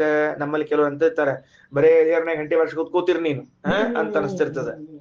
ಅದಕ್ಕೆ ಆಚಾರ ಅಂತಾರ, ನೀ ಘಂಟಿ ಬಾರಿಸಿದಿ ಅಂದ್ರ ಭಗವಂತನಿಗಿಂತ ಉಳಿದವರು ನೀಚರು ಅನ್ನೋ ಅರ್ಥ ತಿಳಿಸ್ತಿಗತ್ತದ. ಅವ ಉತ್ತಮ, ಉಳಿದವರು ಅಧಮರು. ಹಾಗಾದ್ರೆ ನಾವು ಘಂಟಾಧ್ವನಿಯನ್ನ ಮಾಡಿ ದೇವರಿಗೆ ಏನ್ ಹೇಳಿಕತ್ತೀವಿ? ನಿನಗಿಂತ ನಾವು ಅಧಮರಿದ್ದೀವಿ ಸ್ವಾಮಿ ಅಂತ ತೋರಿಸ್ಲಿಕತ್ತೀವಿ. ದಿವಸ ದೇವ್ರ ಪೂಜಾ ಮಾಡೋ ಕಾಲಕ್ಕೆ ಆಗಮಾರ್ಥಂತು ದೇವಾನಾಂ ಗಮನಾರ್ಥಂತು ರಕ್ಷಸಾಂ ಕುರು ಘಂಟಾರವಂ ತತ್ರ ದೇವತಾಹ್ವಾನ ಲಾಂಛನಂ. ಎಲ್ಲಾ ದೇವತೆಗಳೇ ದೇವರೇ, ಓ ದೇವರೇ, ದೇವತೆಗಳಿಂದ ಕೂಡಿಕೊಂಡು ನೀನು ಬಾ. ಠಣ ಠಣ ಠಣ ಠಣ ಯಾಕೆ ಬಾರಿಸಿದಿ ಅಂತ ಕೇಳಿದ್ರೆ, ನಾನು ನಿನಗಿಂತಲೂ ಅಧಮನು, ಅಧಮನಾದ ನನ್ನಿಂದ ಪೂಜೆ ಸ್ವೀಕಾರಕ್ಕೆ ನೀನು ಬಾ ಅಂತ ಘಂಟಾನಾದದ ಅರ್ಥ ಅಂತ ಶ್ರೀಮದಾಚಾರ್ಯ ಬರೀತಾರೆ. ಏನಂತಾರ ನೋಡ್ರಿ, ತದಪೇಕ್ಷೆಯ ಅನ್ಯ ನೀಚತ್ವಂ ಘಂಟಾದ್ಯ ಸ್ವರಿತಾತ್ಮಕಾಗ ಉಚ್ಚಸ್ಥಿತಿ ಉದಾತ್ತಸ್ತು. ಉದಾತ್ತ ಏನ್ ಮಾಡ್ತದ? ಭಗವಂತನ ಉಚ್ಚ ಸ್ಥಿತಿಯನ್ನ, ಉತ್ತಮತ್ವವನ್ನು ಹೇಳ್ತದ ಉದಾತ್ತ ಸ್ವರ. ಇನ್ನ ಸ್ವರ್ಣ ಚಂಚ್ವಾಧಿಕ ಸ್ವರ ವಿಷ್ಣೋರ್ವಕ್ತಿ. ಆ ಉದಾತ್ತ ಸ್ವರ ಎಲ್ಲಿಂದ ಬರ್ತದ? ಬಂಗಾರ ಕಂಚು. ಈ ಬಂಗಾರ ಕಂಚುಗಳನ್ನ ಬಾರಿಸಿದಾಗ ಏನ್ ಧ್ವನಿ ಬರ್ತದಲ್ಲ, ಅದು ಉಚ್ಚ ಸ್ಥಿತಿ, ಉದಾತ್ತ ಸ್ಥಿತಿಯನ್ನ ಹೇಳ್ತದಂತ. ಘಂಟಿ ಮುಗಿದ ಮೇಲೆ ಬಂಗಾರ ತೆಗೆದುಕೊಂಡ್ರು, ಕಂಚು ತೆಗೆದುಕೊಂಡ್ರು. ಕಂಚು ತಗೊಂಡಾಗ ಒಂದು ಠಣ್ ಠಣ್ ಠಣ್ ಅಂತ ಶಬ್ದ ಬರ್ತದೆ. ಆಮೇಲೆ ಬಂಗಾರನೂ ಶಬ್ದ ಮಾಡ್ತದೆ. ಈ ಬಂಗಾರ ಮತ್ತು ಚಂಚು ಮೊದಲಾದವು, ಕಂಚು ಮೊದಲಾದವುಗಳೇನವಲ್ಲ, ಇವು ಉದಾತ್ತ ಧ್ವನಿಯಲ್ಲಿ ಇದ್ದದರಿಂದ ಭಗವಂತನ ಉತ್ತಮತ್ವವನ್ನು ಹೇಳ್ತದೆ. ಜಾಂಟಿ ಜಾಂಟಿ ಜಾಂಟಿ ಜಾಂಟಿ ಅಂತ ಇಟ್ಕೊಂಡ್ರೆ, ಘಂಟಿ ಜಾಂಟಿ ಅಂತ ಬೇರೆ ಮಾಡ್ಕೊಂಡ್ರೆ ಅಷ್ಟೇ. ಆ ಒಂದೊಂದು ಶಬ್ದಗಳಿಗೂ ಬಿಡಿಸಿ ಹೇಳಿರ್ತಾರೆ. ತಥಾ ಮಂದ್ರ, ಅದೇ ರೀತಿಯಾಗಿ ಮಂದ್ರಧ್ವನಿ ಅಂತ ಇರ್ತದ. ಆ ಮಂದ್ರವು, ಇದು ಸಂಗೀತ ಗೊತ್ತಿದ್ದವ್ರು ಗೊತ್ತಾಗ್ತದೆ. ಮಂದ್ರ ಶ್ವಾಸಾದಿ ಪ್ರಚಯಾತ್ಮಕ. ಶ್ವಾಸಾದಿಗಳನ್ನಾಡುವಾಗ ಇದು ಮಂದ್ರಧ್ವನಿ ಬರ್ತಕ್ಕಂತಹದ್ದಾಗಿದೆ. ನೀವು ಶ್ವಾಸೋಚ್ಛ್ವಾಸ ಮಾಡಿದಾಗ್ಲೂ ಬರುವಂತಹ ಧ್ವನಿ ಏನ್ ಮಾಡ್ತದೆ? ಏಕ ಪ್ರಕಾರ ತಾಂ ವಿಷ್ಣೋ ಸದಾಚಾಲ್ಯಾಂ ವದತ್ತಪಿ. ಭಗವಂತ ಏಕ ಪ್ರಕಾರದಿಂದ ಇರ್ತಾನೆ. ಹೆಂಗ ಶ್ವಾಸೋಚ್ಛ್ವಾಸ ಸದಾ ಏಕ ಪ್ರಕಾರದಿಂದ ಇರ್ತದೋ ಹಂಗ ಎಂದು ಚಂಚಲನಾಗುವುದಿಲ್ಲ. ಇತ್ಯಾದಯಾಹ ಸರ್ವಘೋಷಾಹ ವಿಷ್ಣೋರೇವ ಗುಣೋನ್ನತಿಂ. ಇದೇ ರೀತಿಯಾಗಿ ಎಲ್ಲ ಧ್ವನಿಗಳು ಭಗವಂತನ ಗುಣ ಉನ್ನತಿಗಳನ್ನ ಹೇಳ್ತದೆ. ಸರಿ ಆಯ್ತಾ? ಗುಣ ಉನ್ನತಿಗಳನ್ನ ಹೇಳ್ತದ ಅಂತ ತಿಳ್ಕೊಳ್ರಿ. ಕಿಮು ವೇದಾದ್ಯಾಹ. ಹಿಂಗ ಧ್ವನಿಗಳೇ ಭಗವಂತನನ್ನ ಹೇಳ್ತಾವ ಅಂತಂದ ಮೇಲೆ ವೇದಾದಿಗಳು ಹೇಳ್ತಾವ ಅಂತೇನ್ ಹೇಳ್ಬೇಕು? ಧ್ವನಿ ಇದಕ್ಕೆ ಸಂಬಂಧಪಟ್ಟಂತೆ ಕರ್ಮ ನಿರ್ಣಯದಲ್ಲಿ ಇನ್ನೂ ಕೆಲವು ಮಾತುಗಳನ್ನು ಹೇಳ್ಯಾರ. ಅಲ್ಲೇನ್ ಹೇಳ್ಯಾರ? ಈ ಪಕ್ಷಿಯ ಕೂಗು, ಹಲ್ಲಿ ಲೊಚಗೊಟ್ಟುವುದು ಸಹಿತೇಕ, ಅದು ಕರ್ಮ ನಿರ್ಣಯದಾಗ ಇಲ್ಲಿ ಬಂದಿಲ್ಲ. ಕರ್ಮ ನಿರ್ಣಯದಾಗ ಹೇಳ್ಯಾರ ಹಲ್ಲಿ ಅಂತ ಇರ್ತದಂತೆ. ಅದಕ್ಕೆ ನಾವು ಶುರು ಮಾಡ್ಕೊಂಡದ್ದು ಹಂಗ, ಅದೇನ್ ಸಂಬಂಧ ಇಲ್ಲ ಅದಕ್ಕೆ. ಅದು ಹಲ್ಲಿ ಅಂತು ಅಂದ್ರ ನಾವು ಬಾಜುಕಿದ್ದು ನೋಡು ಕೃಷ್ಣ ಕೃಷ್ಣ ಅಂತ ಹೇಳೋ, ಹೋದ್ ಜಮದ ನೀರು ಕೊಟ್ಟಿಲ್ಲ, ಹಲ್ಯಾಗ ಹೊಟ್ಟೆದ, ಮುಂದ್ ಜಮದ ನೀನು ಹೊಡ್ತಿ ಅಂತ ಹೇಳಿ ಹೆದರಿಸಿ ಅವನ ಕಡೆಯಿಂದ ಕೃಷ್ಣ ಕೈ ಬಿಡ್ತಾರೆ.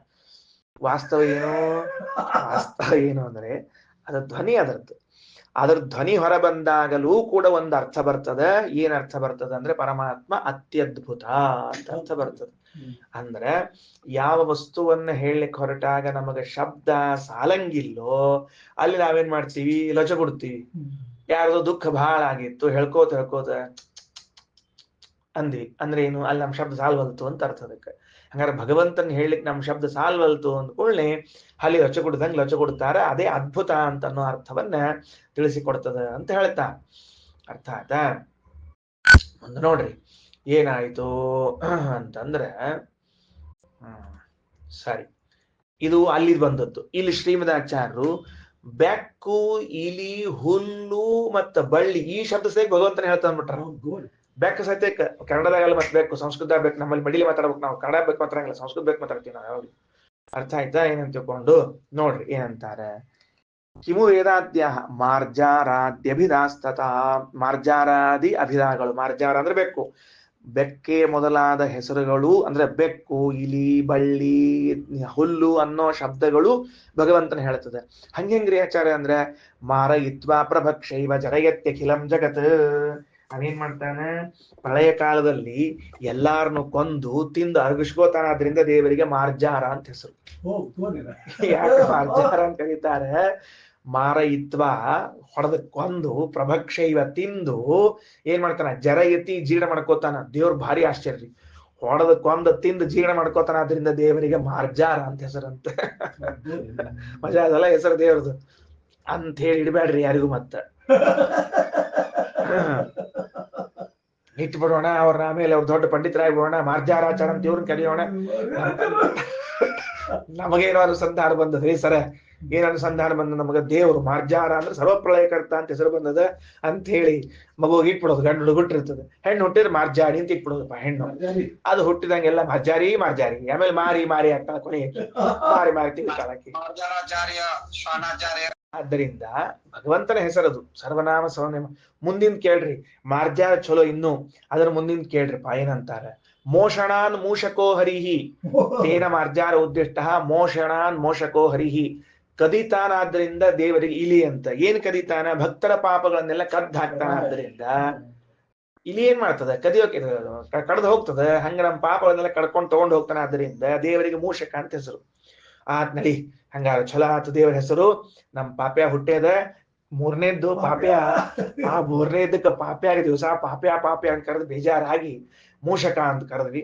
ನಾಳೆ ದೊಡ್ಡ ಸೈಂಟಿಸ್ಟ್ ಆದ mister Mooshak, is very good scientist ಅಂತ ತಿಳ್ಕೊಂಡ್ ಕರೆದ್ರೆ ಏನ್ ತಿಳ್ಕೊಬೇಕು ಹೇಳಿ ನೋಡಂತ ಅವನ್ನೆಲ್ಲರ. ಮೂಷಕ ಅಂದ್ರೆ ಅವ ಭಗವಂತನ ಹೆಸರು ಹೌದು, ನಾವ್ ವ್ಯವಹಾರಕ್ಕೆ ತಂದಿಲ್ಲ. ಇದು ನಮ್ ಸಮಸ್ಯೆ, ಇದು ಅರ್ಥ ಆಯ್ತಾ? ಅದರಿಂದ ಆದ್ರೆ ಋಷಿಗಳು ಕರೆದಾರ ಹಂಗ. ಋಷಿಗಳು ಮಾಂಡೂಕೇಯರು ಅಂತ ಹೆಸರು ಇಟ್ಕೊಂಡ್ರ, ಬರ್ತಾರೆ ಇಲ್ಲೇ. ಅಣು ಮಾಂಡೂಕೇಯರು, ಹಸ್ವ ಮಾಂಡೂಕೇಯರು ಅಂತ ಇವರೆಲ್ಲ ಹೆಸರು ಬರ್ತದೆ. ವಿಚಿತ್ರ ಶೌನಕರು ಇವೆಲ್ಲ ಹೆಸರು ಇಟ್ಕೊಂಡಾರ. ಅವ್ರು ಇಟ್ಕೊಂಡು ಪುರಾಣ ಪ್ರಸಿದ್ಧರಾಗಿ ಹೋಗ್ಯಾರ. ಆಯ್ತಾ? Okay right. ಮುಂದ ಎಷ್ಟು ಚಂದ ನೋಡ್ರಿ ಏನಂತಾರ. ವೃಷ, ವೃಷ ಅಂದ್ರೆ ಎತ್ತು. ವರ್ಷಣ ದೃಶ ಉಚ್ಚತೆ, ದೇವರಿಗೆ ಎತ್ತಂತ ಹೆಸರಂತ. ಯಾಕ್ರಿ ವೃಷ ಅಂತ ಕರಿತ್ರಿ ಅಂದ್ರೆ, ವರ್ಷಣಾತ್ ಅಭಿಷ್ಟವನ್ನು ಮಳೆಗರಿತಾನಾದ್ದರಿಂದ ನಾನು ಅದನ್ನು ಪಡ್ಕೊಳ್ಳಿಕ್ಕೆ ಯೋಗ್ಯನಾಗಿದ್ದರೆ ದೇವರದನ್ನ ನಮ್ಗೆ ಕೊಡ್ತಾನ. ಅದಕ್ಕೆ ವರ್ಷತೆ ಇತಿ ವೃಷ, ಕೊಡ್ತಾನಾದ್ದರಿಂದ ಅವನಿಗೆ ವೃಷ ಅಂತ ಹೆಸರು. ವಲನಾದ್ ವಲ್ಲಿ ನಾಮಕಃ, ಬಳ್ಳಿ ಅಂತ ಹೆಸರಂತ ದೇವರಿಗೆ, ವಲ್ಲಿ ಅಂತ. ಯಾಕಂದ್ರೆ ಬಳ್ಳಿ ಏನ್ ಮಾಡ್ತದ, ಗಿಡಕ್ಕ ಸುತ್ತ ಹಾಕೋತದದು. ಹಂಗೆ ಈ ಜಗತ್ತಿಗೆ ಸುತ್ತ ಹಾಕೊಂಡ ನೀವು ಭಗವಂತ. ಅದರಿಂದ ದೇವರಿಗೆ ಏನ್ ಕರಿಬೇಕು, ವಲ್ಲಿ ಅಂತ ಕರಿಬೇಕು. ಸರಿ. ತಾರಣ ತೃಣನಾಮಾಸೌ ಇತ್ಯಾದ್ಯೇಕೋ ಭಿಧೀಯತೆ. ತಾರಣ ತೃಣ, ತೃಣ ಅಂತ ದೇವರ ಹೆಸರಂತ. ಏನ್ ಹೆಸರು? ತೃಣ ಅಂದ್ರೆ ದೇವರು. ಇದು ದೇವರು ಯಾಕ ಅಂದ್ರೆ ತಾರಣಾತ್, ಸಂಸಾರದಿಂದ ದಾಟಿಸ್ತಾನಾದ್ರಿಂದ ದೇವರಿಗೆ ತೃಣ ಅಂತ ಹೆಸರು. ಹುಲ್ಲಿಗೆ ತೃಣ ಅಂತ ಸಂಸ್ಕೃತದೊಳಗೆ ಯಾವುದನ್ನ ತೃಣ ಅಂತ ಕರಿತೀವಿ, ಅದಕ್ಕೆ ಕನ್ನಡದಾಗ ಹುಲ್ಲು ಅಂತ ಕರಿತೀವಿ. ಆದ್ರ ತೃಣ ಶಬ್ದದ ನಿಷ್ಪತ್ತಿ ಹೆಂಗಾಗ್ಯದಂದ್ರೆ ತಾರಣಾತ್, ದಾಟಿಸುತ್ತಾನಾದ್ದರಿಂದ ತೃಣ ಅಂತ ಕರೀತಾರ ಭಗವಂತನ ವಿಷಯದಲ್ಲಿ. ಸರಿ. ಹೀಗೇನಾಯ್ತು, ಭಗವಂತನಲ್ಲಿ ನಾವು ಏನನ್ನ ಸಮನ್ವಯ ಮಾಡಿದೆವು ಅಂತ ಕೇಳಿದ್ರೆ ಐತರೇಯ ಉಪನಿಷತ್ತು ಈ ಭಾಗದಲ್ಲಿ ನಮಗೆ ಬಹಳ ದೊಡ್ಡ ಎಚ್ಚರವನ್ನು ಕೊಡುತ್ತದೆ. ಭಗವಂತನನ್ನು ನೀವು ಸರ್ವೋತ್ತಮ ಎಂಬುದಾಗಿ ತಿಳಿಯಬೇಕಾದಾಗ ಅವನ ಸರ್ವೋತ್ತಮತ್ವಕ್ಕೆ ಕಾರಣವಾದದ್ದು ಅನಂತ ಗುಣಪೂರ್ಣತ್ವ. ವಿಷ್ಣು ಸರ್ವೋತ್ತಮ ಅನಂತ ಗುಣಪೂರ್ಣತ್ವಾತ್. ವಿಷ್ಣು ಸರ್ವೋತ್ತಮನಾಗಿದ್ದಾನೆ ಯಾಕೆಂದ್ರೆ ಅನಂತ ಗುಣಪೂರ್ಣನಾದದ್ದರಿಂದ. ವಿಷ್ಣು ಅನಂತ ಗುಣಪೂರ್ಣ ಅನಂತ ನಾಮವತ್ವಾತ್. ವಿಷ್ಣು ಅನಂತ ಗುಣಪೂರ್ಣ ಯಾಕಾಗ್ಯಾನ ಅಂದ್ರೆ ಅನಂತ ನಾಮ ಉಳ್ಳವನಾದದ್ದರಿಂದ. ಇವೆರಡು ಅನುಮಾನಗಳನ್ನು ನೀವು ಬರ್ಕೋಬೇಕಾಗ್ತದ, ಪುಸ್ತಕದಾಗ ಇರುವುದಿಲ್ಲ ಅದು. ಅದಕ್ಕೆ ಬರ್ಕೊಂಡ್ರೆ ಬಹಳ ಚಲೋ ಅನಿಸ್ತದ ನನಗೆ. ವಿಷ್ಣು ಸರ್ವೋತ್ತಮ ಅನಂತ ಗುಣಪೂರ್ಣತ್ವ. ವಿಷ್ಣು ಅನಂತ ಗುಣಪೂರ್ಣ ಅನಂತನಾಮವತ್ವಾತ್. ಎರಡು ಅನುಮಾನಗಳ ಅರ್ಥ. ಭಗವಂತನು ಸರ್ವೋತ್ತಮನಾಗಿದ್ದಾನೆ ಯಾಕೆ ಎಂದರೆ ಅನಂತ ಗುಣಪೂರ್ಣನಾದದ್ದರಿಂದ.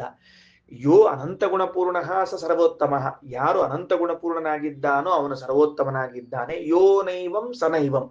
ಯಾರು ಅನಂತ ಗುಣಪೂರ್ಣನಾಗಿಲ್ಲವೋ ಅವನು ಸರ್ವೋತ್ತಮನಾಗಿಲ್ಲ. ಯಥಾ ಮೈತ್ರ, ನಾವು ಅನಂತ ಗುಣಪೂರ್ಣನಾಗಿಲ್ಲ ಆದ್ರಿಂದ ಸರ್ವೋತ್ತಮರಾಗಿಲ್ಲ.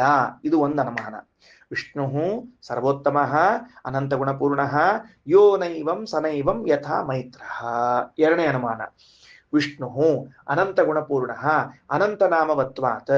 ಅನಂತ ನಾಮಗಳಿದ್ದದ್ದರಿಂದ ನಾಮಾರ್ಥಗಳು ಗುಣಗಳನ್ನು ಹೇಳ್ತಾ ಇದ್ದರಿಂದ ಭಗವಂತ ಅನಂತ ಗುಣಪೂರ್ಣನಾಗಿದ್ದಾನೆ. ಯೋ ನೈವಂ ಸ ನೈವಂ ಯಥಾ ಮೈತ್ರ. ನಾನು ಅನಂತ ನಾಮ ಉಳ್ಳವನಾಗಿಲ್ಲ ಆದ್ರಿಂದ ನನ್ನಲ್ಲಿ ಅನಂತ ಗುಣಗಳಿಲ್ಲ. ಹಂಗ ದೃಷ್ಟಾಂತ. ಇದು ವ್ಯತಿರೇಕ ದೃಷ್ಟಾಂತ ಅಂತ ಕರೀತಾರೆ. ಅನ್ವಯ ದೃಷ್ಟಾಂತ ಅಲ್ಲ, ವ್ಯತಿರೇಕ ದೃಷ್ಟಾಂತ ಅಂತ ಕರೀತಾರೆ. ಸರಿನಾ? ಈ ಎರಡು ಅನುಮಾನಗಳ ಮೂಲಕವಾಗಿ ವೇದವು ಭಗವಂತನಲ್ಲಿ ಅನಂತ ಗುಣಪೂರ್ಣತ್ವವನ್ನ ಹೇಳಿ ಸರ್ವೋತ್ತಮತ್ವವನ್ನು ಹೇಳಿಕ್ ಹೊರಟದ. ಅದಕ್ಕೆ ಹೆಂಗ್ರಿ? ಅನಂತ ನಾಮ ಇದ್ರೆ ಅನಂತ ಗುಣ ಇರ್ತದ. ಅನಂತ ನಾಮ ಬೇಕಲ್ಲ. ಅನಂತ ನಾಮಕ್ಕೆ ಏನ್ ಮಾಡಿತ್ತು? ಸ್ಯಾಂಪಲ್ಲಿಗಾಗಿ ಕೆಲವು ನಾಮಗಳನ್ನ ಹೇಳಿತು. ಅದೇನ್ ಮಾಡ್ತು ವೇದ? ಬಹಳ ಬುದ್ಧಿವಂತ. ಎರಡು ಭಾಗ ಮಾಡ್ಕೊಂಡಿತ್ತು. ವರ್ಣಗಳಲ್ಲಿ ಎರಡು ವರ್ಣಗಳು, ಒಂದು ಧ್ವನ್ಯಾತ್ಮಕ, ಒಂದು ವರ್ಣಾತ್ಮಕ. ಸಿಂಪಲ್. ಅಂದ್ರೆ ಭಗವಂತನಿಗೆ ಅನಂತ ನಾಮವತ್ವವನ್ನ ಹೇಳಿದಾಗ ಅನಂತ ಗುಣಪೂರ್ಣತ್ವ ಬಂದು ಸರ್ವೋತ್ತಮತ್ವ ಬರಬೇಕಲ್ಲ. ವೇದ ಒಂದು ಪ್ಲಾನ್ ಮಾಡ್ಕೊಂಡಿತ್ತು. ಏನ್ ಪ್ಲಾನ್ ಮಾಡ್ಕೊಂಡಿತ್ತು? ಧ್ವನಿ ಮತ್ತು ವರ್ಣ ಎರಡು ಮಾಡ್ಕೊಂಡ್ಬಿಡ್ತು. ಧ್ವನ್ಯಾತ್ಮಕ ಶಬ್ದಗಳು, ವರ್ಣಾತ್ಮಕ ಶಬ್ದಗಳು. ಧ್ವನ್ಯಾತ್ಮಕ ಶಬ್ದಗಳಲ್ಲಿ ಏನನ್ನು ನಾವು ಕೇಳಲಿಕ್ಕೆ ಸಾಧ್ಯ ಆಗ್ತದ ಅಂದ್ರೆ, ನಿತ್ಯ ಮನೆಯಲ್ಲಿ ಲಚಗುಟ್ಟುವ ಹಲ್ಲಿ ಇರಬಹುದು, ಕೂಗುವ ಪಕ್ಷಿ ಇರಬಹುದು, ಹೊರಗಡೆಗೆ ಘಂಟಾನಾದ ಇರಬಹುದು, ಬಂಗಾರದ ವಸ್ತುಗಳು ತೆಳಗೆ ಬಿದ್ದಾಗ, ಬೆಳ್ಳಿಯ ವಸ್ತುಗಳು ತೆಳಗೆ ಬಿದ್ದಾಗಿರಬಹುದು, ಶ್ವಾಸೋಚ್ಛ್ವಾಸದಿಂದ ಬಂದ ಶಬ್ದಗಳಿರಬಹುದು, ಗಿಡ ಬೀಳುವ ಶಬ್ದ ಇರಬಹುದು, ಮೇಘನಾದ ಇರಬಹುದು, ಸಮುದ್ರದ ಭೋರ್ಗರೆತ ಇರಬಹುದು. ಇವೆಲ್ಲವೂ ಧ್ವನ್ಯಾತ್ಮಕವಾದದ್ದು. ಒಂದೊಂದಕ್ಕೂ ಒಂದೊಂದು ಅರ್ಥಗಳಿವೆ. ಅದೆಲ್ಲವೂ ಭಗವಂತನನ್ನ ಹೇಳ್ತದೆ. ಒಂದು ಶಬ್ದ ಭಗವಂತ ಮಹಾ ಉದಾರ ಅಂತ ಹೇಳಿದ್ರೆ, ಇನ್ನೊಂದು ಶಬ್ದ ಭಗವಂತ ಎಲ್ಲರನ್ನ ಸೋಲಿಸಿ ಒಗಿತಾನೆ. ಮತ್ತೊಂದು ಶಬ್ದ ಭಗವಂತ ಅತ್ಯುತ್ತಮ ಅಂತ ಹೇಳಲಿಕ್ಕೆ ಹೋದ್ರೆ ಭಗವಂತ ನಿಶ್ಚಲ ಅಂತನ್ನೋ ಅರ್ಥವನ್ನ ಹೇಳ್ತದೆ ಅಂತ ಧ್ವನ್ಯಾತ್ಮಕ ಶಬ್ದಗಳ ವಿಚಾರ ಮುಗಿಸ್ಕೊಂಡ್ಬಿಡ್ತು. ವರ್ಣಾತ್ಮಕ ಶಬ್ದಗಳನ್ನು ತೆಗೆದುಕೊಂತು. ಎಷ್ಟು ಹಂತದವರೆಗೆ ಹೋಯಿತು ವರ್ಣಾತ್ಮಕ ಶಬ್ದಗಳನ್ನು ಹೇಳಲಿಕ್ಕೆ ಅಂದ್ರೆ, ಬ್ರಹ್ಮ ಎಂಬ ಶಬ್ದ, ಲಕ್ಷ್ಮೀ ಎಂಬ ಶಬ್ದ, ಬ್ರಹ್ಮ, ವಾಯು, ಇಂದ್ರ, ವರುಣ, ಯಮ, ಕುಬೇರಾದಿಗಳು ಎಲ್ಲ ದೇವತಾ ಶಬ್ದವು ಭಗವದ್ವಾಚಕ. ದೇವತೆಗಳಾದ ಮೇಲೆ ಋಷಿಗಳು, ದೇವ ಋಷಿಗಳನ್ನ ಹೇಳುವಂತಹ ಶಬ್ದಗಳು ವಸಿಷ್ಠ, ವಿಶ್ವಾಮಿತ್ರ, ಜಮದಗ್ನಿ, ಭರದ್ವಾಜ, ಗೌತಮ, ಈ ಶಬ್ದಗಳೆಲ್ಲವೂ ಭಗವಂತನ ಹೇಳ್ತದೆ. ಇದು ಆದ ಮೇಲೆ ನೋಡ್ರಿ ಮನುಷ್ಯರ ಸಾಲಿಗೆ ಬಂತು. ಮನುಷ್ಯರ ಹೆಸರೆಲ್ಲವೂ ಭಗವಂತನದ್ದೇ ಇಟ್ಕೊಂಡ್ಬಿಟ್ಟಾರ. ಅದಾದ್ಮೇಲೆ ಪ್ರಾಣಿಗಳ ಸಾಲಿಗೆ ಬಂತು. ಏನಂತ? ಮಾರ್ಜಾರ, ಮೂಷಕ, ವೃಷ, ವಲ್ಲಿ, ಈ ಶಬ್ದಗಳು ಕೂಡ, ಹುಲ್ಲು, ತೃಣ, ಇದೆಲ್ಲವೂ ಕೂಡ ಭಗವಂತನನ್ನ ಹೇಳುತ್ತದೆ. ಸೊ ಜಗತ್ತಿನಲ್ಲಿರುವಂತಹ ವರ್ಣಾತ್ಮಕ, ಧ್ವನ್ಯಾತ್ಮಕ ಶಬ್ದಗಳು. ಧ್ವನ್ಯಾತ್ಮಕದಲ್ಲಿ ಎಲ್ಲಾ ಧ್ವನ್ಯಾತ್ಮಕ ಬಂದೋಯ್ತು, ಬಿಟ್ಬಿಡ್ರಿ. ವರ್ಣಾತ್ಮಕದಲ್ಲಿ ಪೌರುಷೇಯ, ಅಪೌರುಷೇಯ ಎಲ್ಲವೂ ಕೂಡ ಭಗವಂತನನ್ನ ಹೇಳ್ತದೆ. ಸೊ ಹರಿಹಿ ಅನಂತ ಗುಣಪೂರ್ಣ ಅನಂತ ನಾಮವತ್ವಾತ್ ಎಂಬ ಅನುಮಾನ ಸರಿ ಹೋಯಿತು. ಅನಂತ ನಾಮ ಉಳ್ಳವನಾದ್ರಿಂದ ಅನಂತ ಪೂರ್ಣನಾದ. ಅನಂತ ಗುಣಪೂರ್ಣತ್ವಾತ್ ಸರ್ವೋತ್ತಮ ಅನ್ನುವಂತ ವ್ಯವಸ್ಥೆಯನ್ನು ಮಾಡಿಬಿಡ್ತು.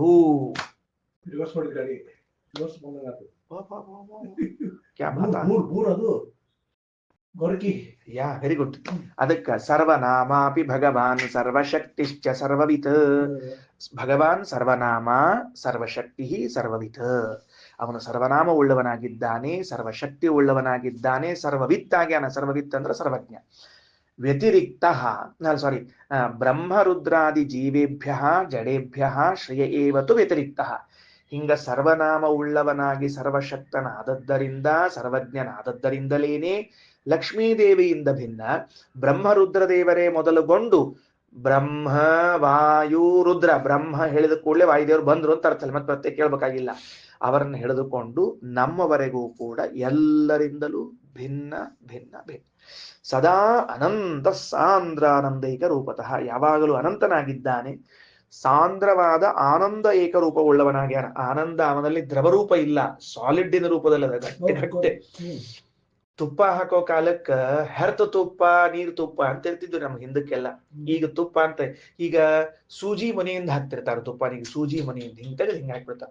ಸಾಕಪ್ಪಿ, ಯಾಕಂದ್ರೆ ಕೊಲೆಸ್ಟ್ರಾಲ್ ಆಗ್ತದೆ ನಿನಗ ತಿಂದೆ ಅಂದ್ರೆ ಆಮೇಲೆ ನೋಡು ಅಂತ ಹೇಳಿ ಕೊಲೆಸ್ಟ್ರಾಲ್ ಗುಳಿಗೆಗಳನ್ನ ಕಂಡು ಹಿಡಿದವರು ಹೊಡಿಸಿದ್ರದನ್ನ. ಕೊಲೆಸ್ಟ್ರಾಲ್ ಗುಳಿಗೆ ಕಂಡು ಹಿಡಿದವರು ಇದು ಹೊರಡಿಸಿದ್ರು, ನೀ ತುಪ್ಪ ತಿಂದ್ರೆ ಕೊಲೆಸ್ಟ್ರಾಲ್ ಬರ್ತದೆ ಅಂತ ತಿಳ್ಕೊಂಡು ಹೇಳಿ ನೀವು ತುಪ್ಪ ಬಿಟ್ಟ. ಅವೇ ನೀವು ಸಂಧಿ ಇದ್ದು ನೋಡ್ರಿ ಇಲ್ಲಿ ಇವು ಸಂಧಿ ಅವೆಲ್ಲ ಅವು ಎಣ್ಣೆ ಹೋದವು. ಎಣ್ಣೆ ಹೋದ ಕೂಡಲೇ ಕ್ವಾಯ್ ಕ್ವಾಯ್ ಕ್ವಾಯ್ ಶಬ್ದ ಮಾಡ್ಲಿಕ್ಕೆ ಶುರು ಮಾಡಿತ್ತು. ತೆಳಗ್ ಕೂಡ್ಲಿಕ್ಕೆ ಬರಂಗಿಲ್ಲ, ಮ್ಯಾಲ ಕೊಡ್ಲಿಕ್ಕೆ ಬರಂಗಿಲ್ಲ. ಹಿಂಗಾಗ್ಲಿಕ್ಕೆ ಶುರು ಆತೀವಲ್ಲ ಕಾರ್ಯಕ್ರಮ ನಾವು. ಸುಸುತ್ರ ತಿಂತಿದ್ದಿಲ್ ತುಪ್ಪ, ಅದೇನು ಜಿಡ್ ಹೆಂಗಿತ್ತೋ ಇತ್ತು.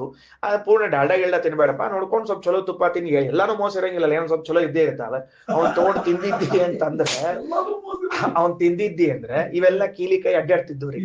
ಅವು ಬಿಟ್ಟ ಇವು ಅಳ್ಳಾಡ್ಲಿಕ್ಕೆ ಬರವಲ್ಲು. ಎಲ್ಲಾ ಟೇಬಲ್ಲು ಕುರ್ಚಿ ಬಂತು. ನಮಗ್ ಮೊಣಕಾಲ್ ಮಡಚಿಕ್ ಬರಲ್ಲ. ಯಾಕೆ ಬರ್ತದ ನಿನಗೆ ತುಪ್ಪ ತಿನ್ನೋದ್ ಬಿಟ್ಟು? ಡಾಕ್ಟರ್ ಕೊಲೆಸ್ಟ್ರಾಲ್, ಡಾಕ್ಟರ್ ನಿನ್ನ ಅನುಕೂಲಕ್ಕೆ ಹೇಳಿಲ್ಲ, ಕೊಲೆಸ್ಟ್ರಾಲ್ ಕಂಪನಿಯವರ ಅನುಕೂಲಕ್ಕೆ ಹೇಳ್ಯಾರ. ಅವೇನ್ ಗುಳಿಗೆ ಮಾಡ್ಯಾರಲ್ಲ ಅದಕ್ಕೆ ಹೇಳ ಅಷ್ಟ.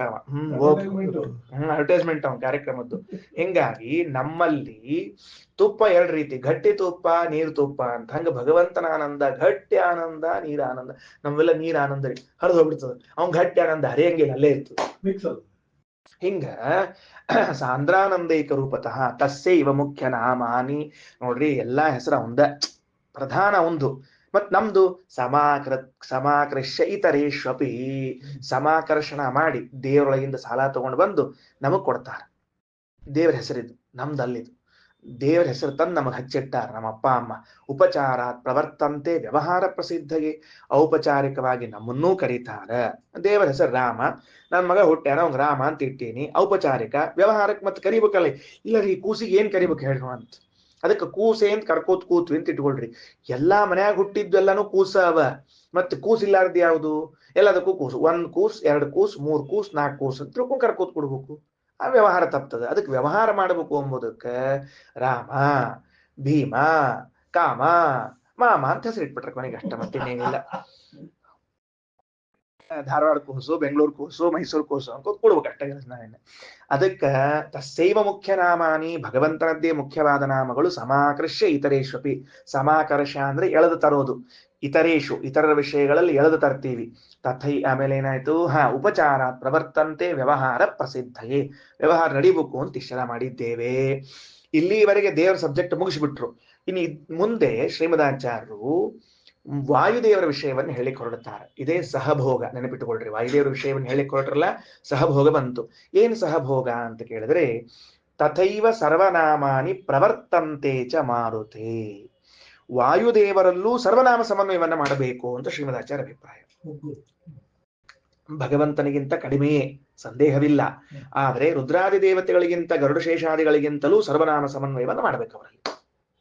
ಸರ್ವನಾಮ ಸಮನ್ವಯ ನೋಡ್ರಿ. ನತ ಅವನ್ ಮುಖ್ಯ ವೃತ್ತೇವ ಮುಖ್ಯತೋ ಅನ್ಯವ್ಯಪೇಕ್ಷೆಯ.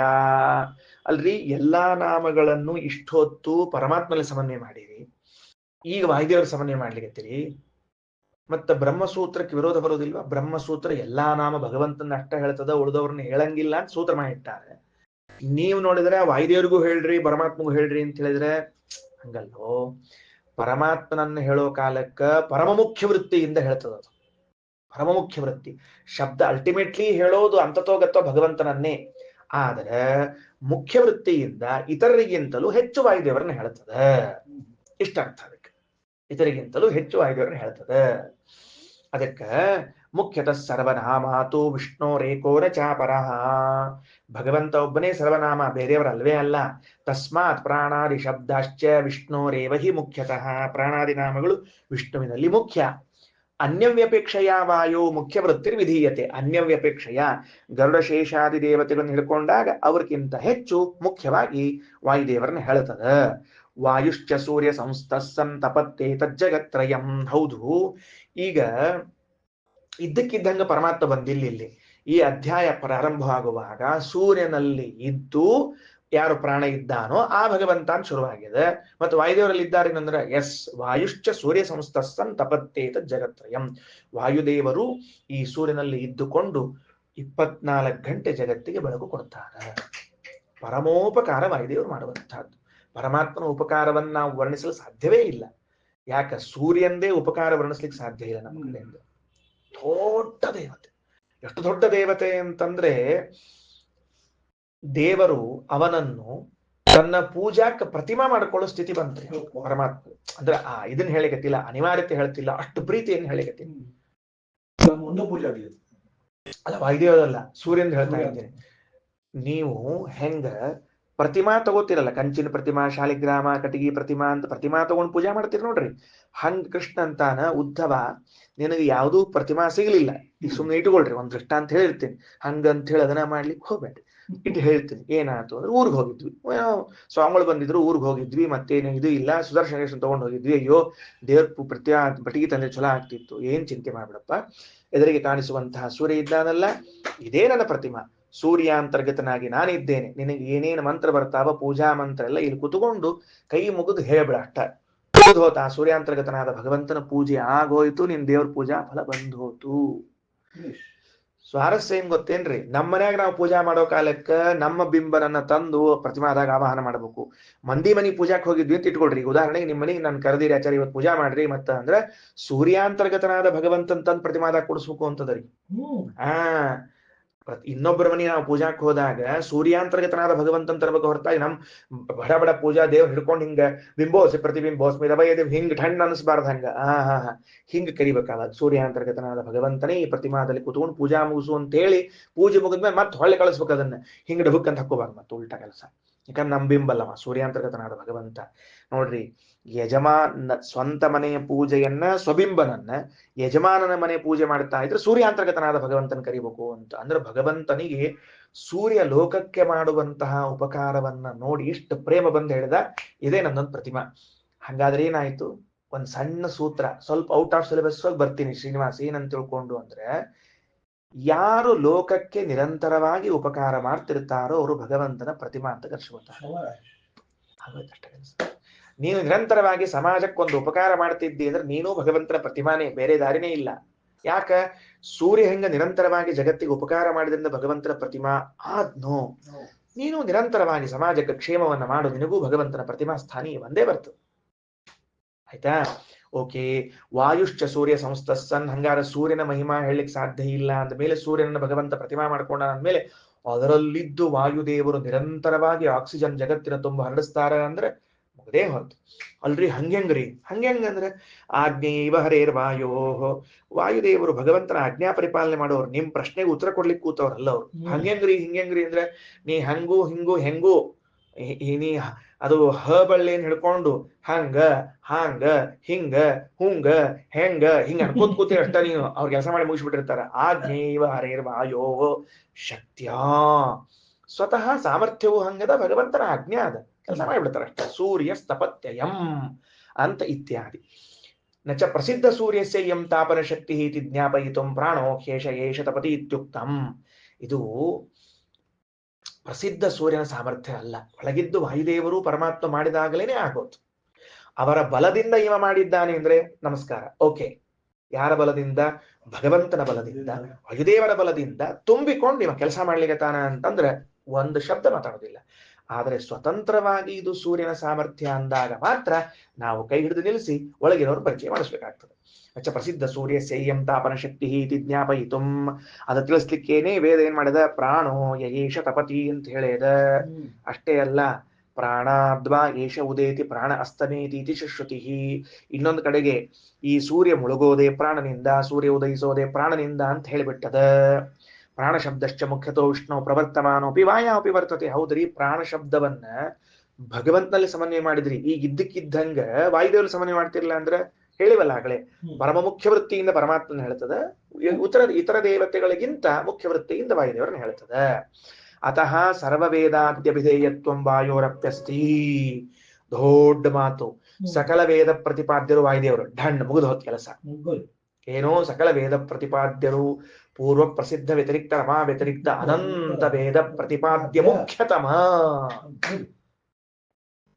ಒಟ್ಟಿಗೆ ಅಲ್ಲ, ಇದನ್ನ ನಮಗೆ ನೆನಪು ಮಾಡ್ಕೊಡ್ತಾರೆ. ರಮಾ ವ್ಯತಿರಿಕ್ತ ಪೂರ್ವ ಪ್ರಸಿದ್ಧ ವ್ಯತಿರಿಕ್ತ ಅನಂತ ವೇದ ಪ್ರತಿಪಾದ್ಯ. ಚಾಪ್ಟರ್ ಕ್ಲೋಸ್, ಮುಗಿದು ಹೋತಷ್ಟೇ. ಪ್ರಾಣಸ್ಯ ಪ್ರಾಣಮಿತಿ ಶ್ರುತೆ ಉಭಯೋರಪಿ ಪ್ರಾಣ ಶಬ್ದ ಪ್ರಸಿದ್ಧ ಏವ. ಪ್ರಾಣಸ್ಯ ಪ್ರಾಣ ಅಂತ ಅನ್ನೋ ಕಾಲಕ್ಕೆ ಪ್ರಾಣದೇವರಿಗೂ ಪ್ರಾಣ ಶಬ್ದದ, ಭಗವಂತನಿಗೂ ಪ್ರಾಣ ಶಬ್ದದ. ಅಯಂ ವಾವ ಶಿಶು ಯೋಯಂ ಮಧ್ಯಮ ಪ್ರಾಣ ಇತಿ ವಾಯೋ ವಿಶೇಷಣಾತ್ ಉತ್ತಮ ಪ್ರಾಣೋ ವಿಷ್ಣುತಿ ಸಿದ್ಧಂ. ವಾಯುದೇವರನ್ನ ಮಧ್ಯಮ ಪ್ರಾಣ ಅಂತ ಅಂದು ಭಗವಂತನನ್ನು ಉತ್ತಮ ಪ್ರಾಣ ಅಂತ ಕರೆದಿದ್ದಾರೆ. ಸೊ ಈಗ ನಾವ್ ಈ ಭಾಗದಾಗ ಓದಿದ್ದೇನು ಅಂತ ಕೇಳಿದ್ರೆ, ವಾಯುದೇವರು ಸಕಲ ಶಬ್ದ ವಾಚ್ಯರು, ಸಕಲ ವೇದ ವಾಚ್ಯರು ಆಗ್ಯಾರ.